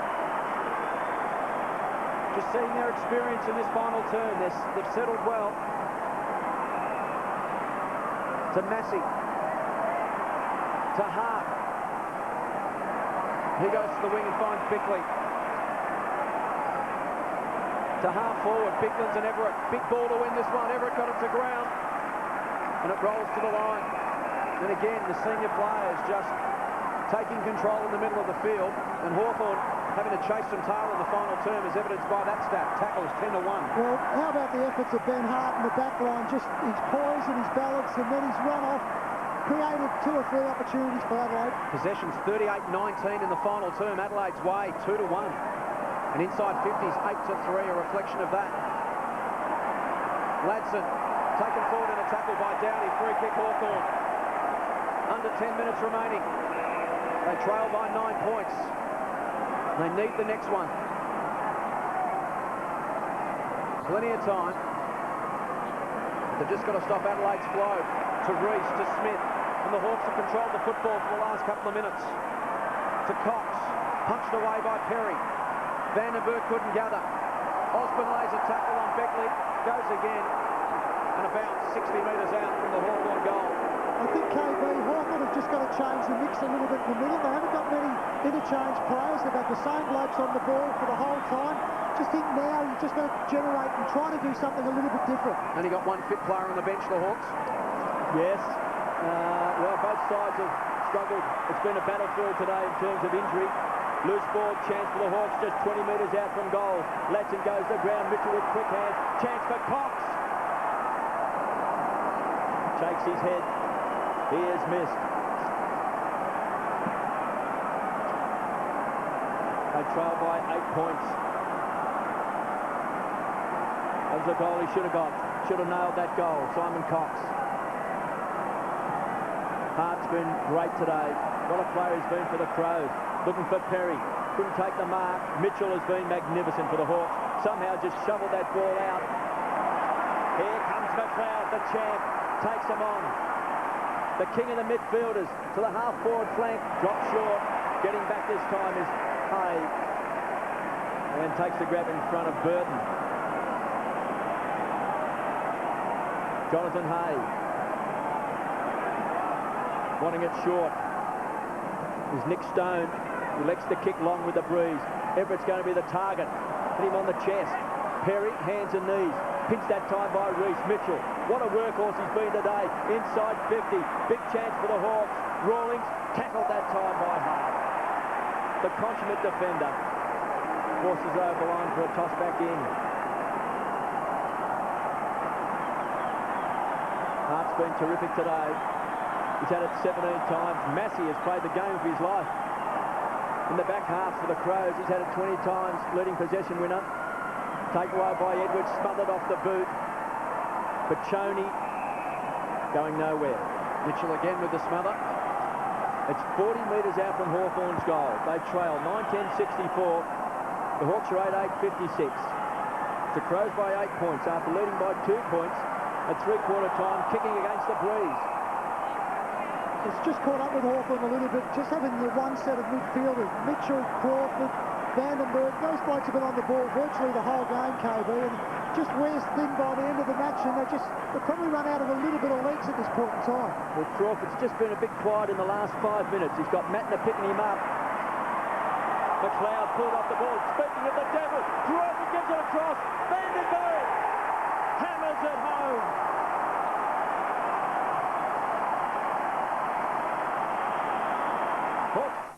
At Truscott Hi-Fi, this plug leads to a price breakthrough. Panasonic DVD player and recorder, a huge $500 off. Truscott Hi-Fi, Adelaide's lowest prices with up to 24 months interest-free terms. Payneham Home Furnishings and Leatherworld's end of financial year sale. Kelly 3-seater plus 2 recliners, $27.90. Leather swivel recliner plus stool in 3 styles, $5.90. Don't miss out. Sale is on now at Payneham Home Furnishings and Leatherworld. Open 7 days. So the margin back to 2 points. The Hawks come again. We've gone 18 minutes, just over 7 remaining. And this game deserves a grandstand finish. Edwards to Mattner. Great tackle from Pachoni, holding the ball. Pinned the arm. Nothing Mattner could do on that occasion.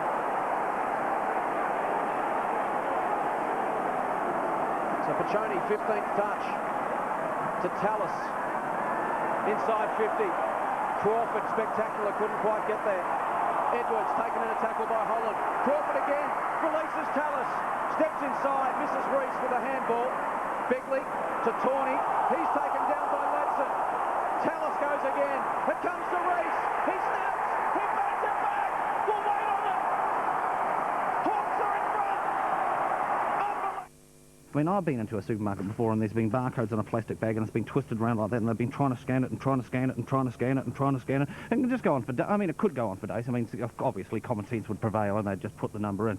But I mean, that's the sort of thing that really, I mean, that's why you have barcodes. So you don't have to put the number in, so you don't have to put the number in, then pull that handle down on the cash register. I mean, it used to take years. I mean, well, that was obviously before my time, so I can't really imagine that, you know, I can only imagine that it took years. But I mean, with something like this, I mean, that's a good service.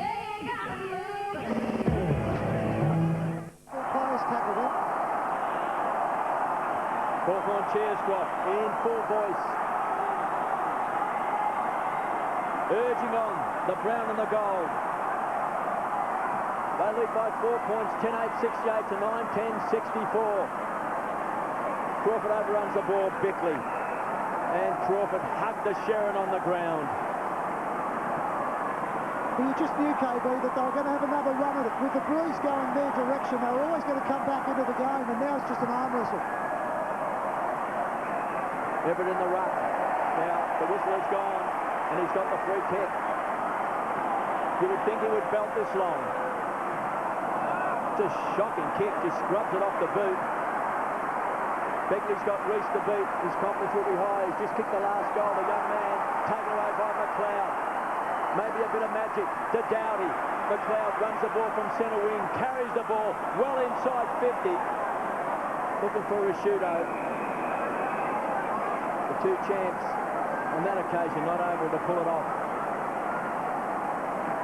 Boundary throw in. 40 metres around from the Crows' goal.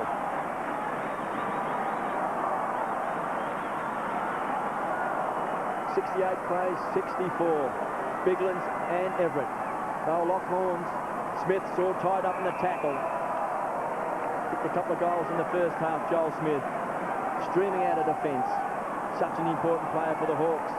Just see Peter Schwab on screen there. Be a wonderful win for both Peter Schwab but also the Hawthorn Football Club. They've been down for a month, under a lot of pressure. This will be really good for them. And again, the free kick goes to the Hawks. Everett in the ruck duel against Biglands. On the flip side to that would be a shock loss to the Adelaide Footy Club. It really put them under a bit of pressure. So Everett, can he kick it better than he did last time? This is a bit better. When you carry with the breeze, look like a free kick to Hawthorn. Nick Holland, he's on centre wing. Time clock ticking away. It's under 5 minutes in this last quarter. Nick Holland kicked 2 goals today. Kicks it towards centre half forward. Bickley and Crawford. They go to ground. It's a ball up. Walking the phones. Terry Moore and Gary Ayres. Look like they were talking to each other. Hawthorn chant goes around the ground as McLeod hammers the ball back towards the centre square. Good tackle by Biglands on Osborne. Picked up by Cox. Simon Cox. Running with the flow of the ball is Mitchell, who's been supreme today, to Crawford. They're 2 best players, and they find Holland. Well, that was significant. Mitchell and Crawford have destroyed the Adelaide midfield today, and they have combined to get it to Nick Holland, who has kicked 2 goals, 1 in the second quarter, 1 in the third. And this is his most important kick today, to put the Hawks 10 points up. And there's only 3.5 minutes left in the game. What a kick. Let's watch the Hawthorn fans from behind the goals, because if he kicks it, they will go up as one, and the roar will tell the story.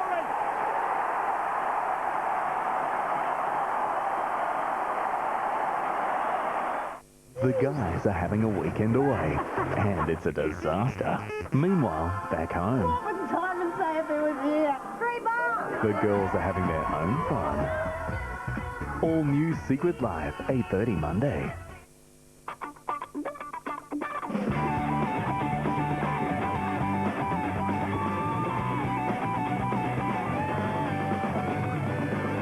The Panel Live, 9:30 Wednesday on 10. Nick Holland's 3rd goal. He's just saying to the players, settle down, boys, there's time to go. We've only played 24 minutes. The margin 10 points. We've seen Adelaide turn it around with a couple of goals in a minute already this term. Smith, an important ball out of the middle. Still 3 minutes remaining. Here's Latson. Handball to Tallis from 45 out. Just tugs it left. Gary Ayres in the Adelaide coach's box breathe again. The margin now 11 points. 2 straight goals will win it for the Crows. They have it at full-back. 3 minutes remaining. There's Peter Schwab. Hawthorn have lost their last 4. Thumping kick straight up the middle. Everett used the body. Umpire said pay the mark.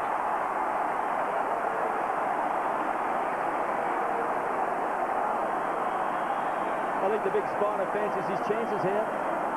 Can't lose either way, even if he runs the clock down. He's thinking, speed up a bit of time, dump it long into attack, see if they can manufacture something. It goes to the goal square, it could float to the back. Free kick, advantage paid. It's coming to half. Just over 2 minutes remaining for the Crows. Crawford. Possession 31 for Shane Crawford. And he and Sam Mitchell, between them, 63 possessions this afternoon. They have been outstanding. What a dynamic duo for the Hawks to look forward to in the years to come.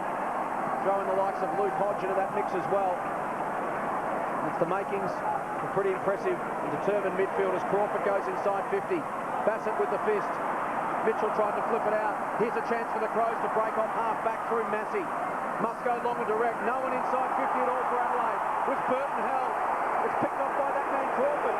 He was at half forward just a moment ago. A nest of Hawks on the outer side. Graham can go forward to Holland. He snaps around his body. Cox. Dowdy will get to him and fist it to the line. Adelaide fans, filthy that Brett Burton didn't get a free kick moments ago. Well, I've got to say, I don't think they've had a great run from the umpires today, Adelaide. I can understand why they've got a few complaints, but what about Shane Crawford's last 5 minutes? Free kicks 19-11. Biglands tries to get it out. McLeod to Tawney. Last roll of the dice time for Adelaide. Handball to Massey. They're away through the middle. It's one-on-one inside 50. Dixon spread it off the boot. Still alive for Smart. Burst through. Barlow, a goal-saving tackle. It's still there for McGregor, and he kicks a goal. It's not over yet. McGregor gets his third. The margin back to 5 points. We've played 27 minutes, and somehow, Terry, we knew this one was going to the wire. Well, it certainly is going to the wire, and that's pretty amazing. What about the hand pass from Nigel Smart? The tackling was magnificent from the Hawthorn side, but still had the presence of mind, not just to throw it out, but actually find the target. And he found his man in McGregor, who did the rest.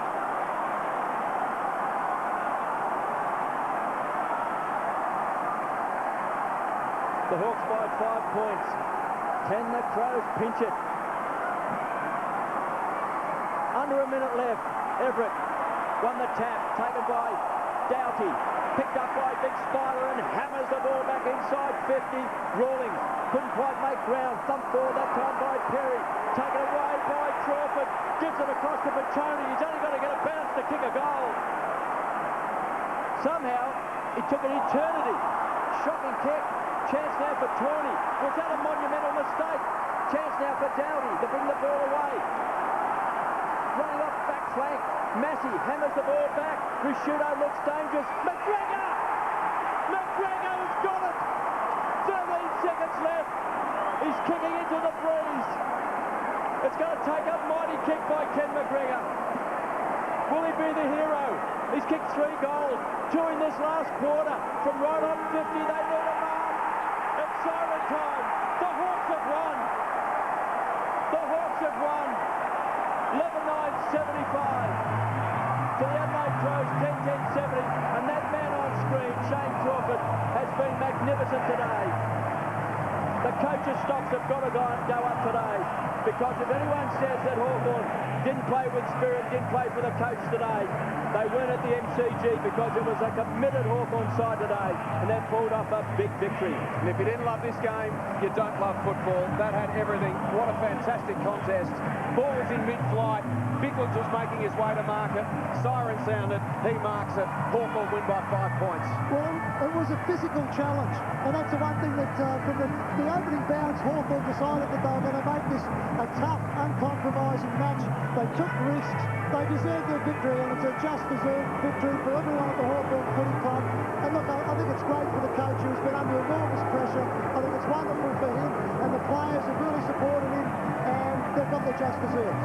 Well, they supported him in the best way possible today, because from the very first bounce, they were solid, they were hard at the ball. Their tackling today was the best I've seen Hawthorn today. 61 tackles from Hawthorn today. They played with enormous spirit, and Peter Swab has been under a lot of pressure. And some people even suggest, you know, has he lost the players? Well, you can tell today he hasn't lost these Hawthorn players, because I dare say there's a big smile inside Peter Swab.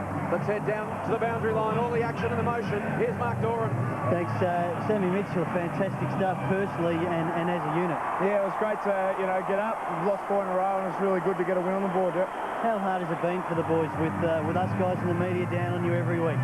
Yeah, I think the first couple of weeks probably got to us a little bit, and then after that, we were, really solid, and we stuck together, and really, we've wandered really well over the last couple of weeks. I think that helped us out tonight.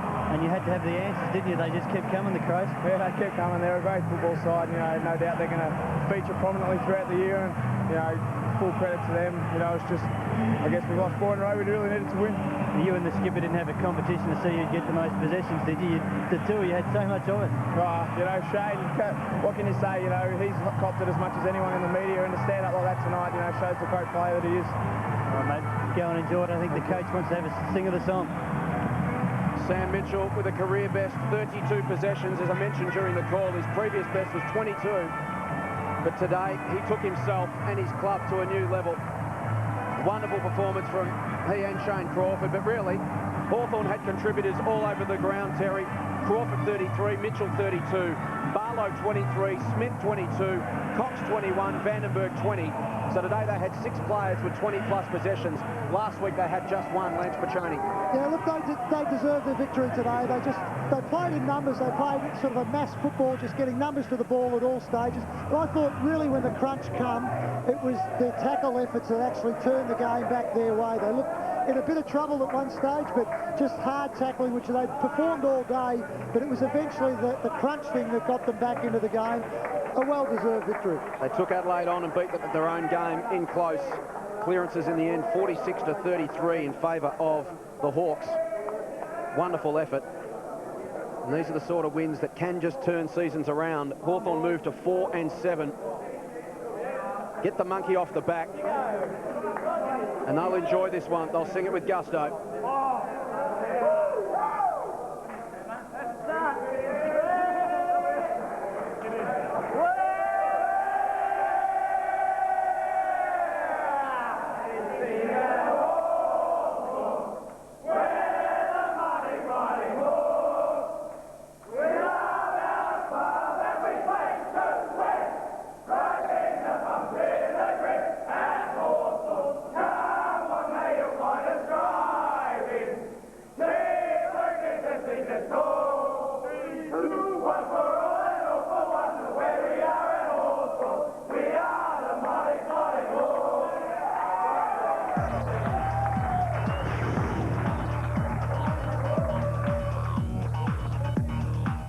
A woman's body, 2 male suspects, and the catch? They're all lawyers. You're one of the last people to see Jude alive. All new Monday, someone gets away with murder. So how are we going to do this? White Collar Blue, 9:30 Monday on 10.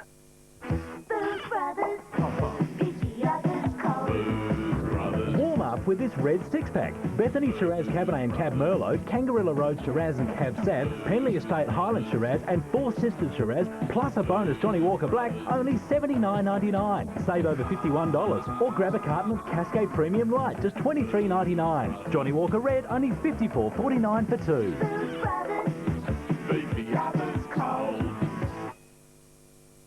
McDonald's Uncovered. You really expect me to believe that the nutritional value of your food is on a poster for everyone to see? Yeah, right. I'll be off then. You're not the same as the person next door. You might have less, you might have more. So when the time comes to insure, we've got plans for you. We've got plans for cars, big and small, household, farms, business and all.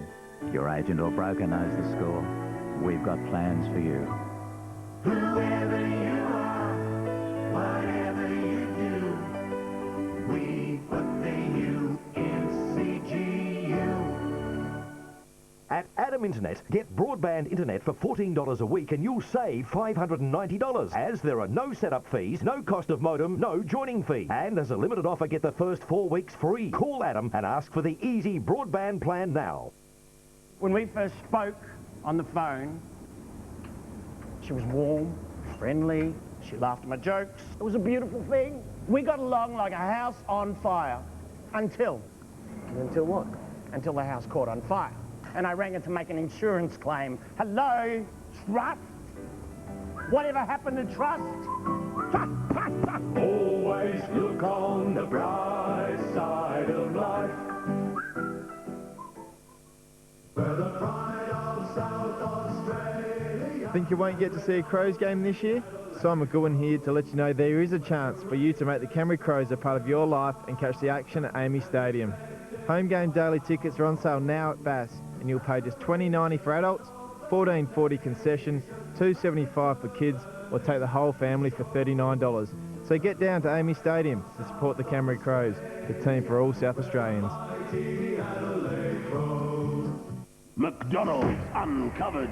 You really expect me to believe you only use fresh eggs in your McMuffins? Not powdered? I'll be the judge of that. Fine. Rove gets excited by the big stars. Now, comes the Landmark Show. Don't miss all the bass from Charlie's Angels, plus Harry Kill and Diesel Live. A huge road Tuesday on 10. 1, 2, 3, 4. Well, why don't you come with me, little girl?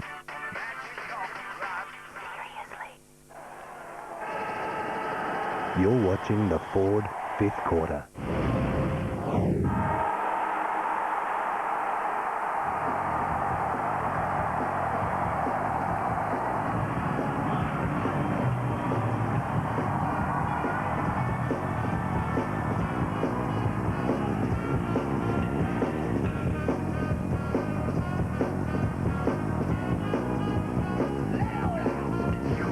Could be a red-letter day for the Hawks in season 2003. They trailed by 14 points at quarter time. They led by 7 at half time, trailed by 2 at three-quarter time, added 4 goals to 3 in the final term to gut it out and win 11-9-75, defeating Adelaide 10-10-70. The final margin, 5 points. Nick Holland finishing with 3 goals for the Hawks, 2 to Smith, while McGregor kicked 3 for Adelaide, 2 to Edwards and Laddams. And Ken McGregor just kicking into that breeze in the last couple of seconds of the game, couldn't quite get it to the line. Siren sounded, Hawks win. No, well, look, it was pretty amazing finish to the game when you think that Crawford chipped the ball across to Lance Piccioni. It kept running away from him the whole time. Then he turns the ball over, the ball travels the whole distance of the ground. Could have been a change game. An amazing last quarter. Would try the nerves of just about anybody, but we'd go down to the winners' rooms now, and Hawthorn coach Peter Schwab, Peter Jason Bennett and Terry Wallace, congratulations firstly on the win. Was that hard in the mouth with about 22 seconds to go when Lance Piccioni just couldn't gather that bouncing ball? Oh, was it what? Yeah. Oh, yeah. Well, I would have been devastated for the players if they'd have lost that, because I thought we did enough all day to win it. They played with great heart today, Peter. That was something we noticed from the word go. Sometimes you see teams who are on and sometimes they're just not quite on. But even though it was only 1 point you scored in the first term, it's not often you go to the break happy after a 1 point result. No, that's right. Exactly right. And we tried hard right from the word go, and everyone put in, and we lost a few bodies along the way, as did Adelaide, and it's a tough game, and just delighted with the result. Schwabby, the other week I was critical of the style of play that the side was playing, but I thought today that they really risk-taked right from the start and tried to run the ball with their hands, and were really prepared to play the middle corridor a lot more than what they have been in the past games. Yeah, that's right, Terry. I mean, you know, we all, as you know, you always want to get a style that's going to be successful, and when you're playing badly, you don't have any style, I suppose. So the one thing we try to get into our game through training over the last few weeks is just encourage the run and play on mentality and try and control the corridor as best we can. And today it came off it's risky at times, but I think it's the way forward for us. And when the game had to be won, I just thought it was your tackle efforts of your side that was probably the difference between the two teams. They'd come at you, got the lead back, but it was 3 or 4 really strong tackles that turned the tide back again. Yeah, no, it was a good facet of our game. I thought, you know, we really crammed the stoppages up and put our body on the line, and as you said, there was some sensational tackling efforts right throughout the day. Speaking of putting the body on the line, nothing more inspirational than just before three-quarter time when Campbell Brown wore that hit from Nigel Smart. It ended up being a 2-goal turnaround. In the end, when you look at it, a 5-point win. It's acts like that win matches of football. Oh, and that's what we said at three-quarter time. I mean, you wouldn't get a more courageous player than Campbell, and that was a sensational effort to go back the way he did, and we might lose him as a result, but that's footy, and that's what everyone's got to be prepared to do for the side.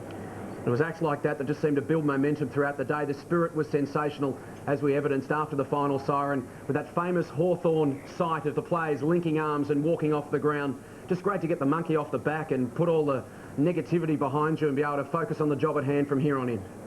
Yeah, I'm just so pleased for the players. I mean, we've worked hard and we've been under enormous pressure, and you know, it's just going to be a game we enjoy and celebrate. So it was great, as you said. 4 in a row we've lost, and hopefully this might turn our season around a bit. Well, Peter, thanks very much for your time this afternoon. Congratulations on a fantastic win, and best of luck for the rest of the season. Thanks, James. Thanks, Terry. Good on you, Schwab. Peter Schwab there joining us down in the winners' rooms. Hawthorn winners by 5 points. Amazing game of football that had it all. Injuries, dramas. Both sides got away to what seemed to be match-winning leads in the final term, but in the end, the Hawks just snuck over the line. Well, it'll put a smile on Schwabby's face because, I mean, he knows the game well enough. They're on 4 wins at the moment. They've got a pretty good run the next 3 weeks, and they could really mount something from that. Well, the day started with Hawthorn fans marching to the G. It'll finish with them marching out of the G. Very, very happy indeed. Their side has won by 5 points in a thrilling game of football. Crawford and Mitchell, awesome for the Hawks. They move to 4 and 7. Adelaide are 6 and 5. Thanks for your time, Terry. Thanks, Jason. It's a great game. Hope you've enjoyed the game. It's good.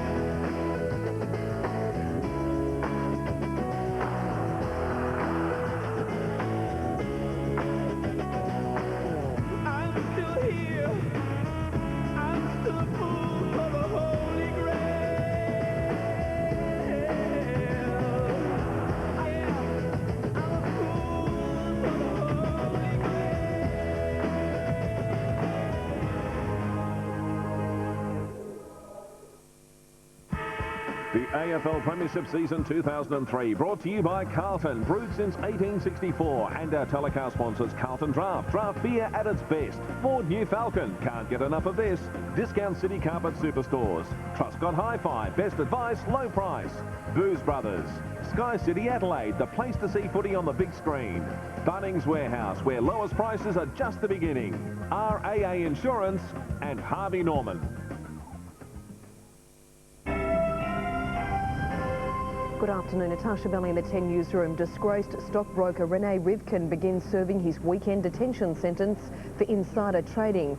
2 dead, others critical after a light plane plunges into an apartment block in Hollywood. Kim Beazley says he'll only make one bid for the leadership. And a triumphant end to his AFL career. Bali survivor Jason McCartney retires to let his body recover. These House 10 News.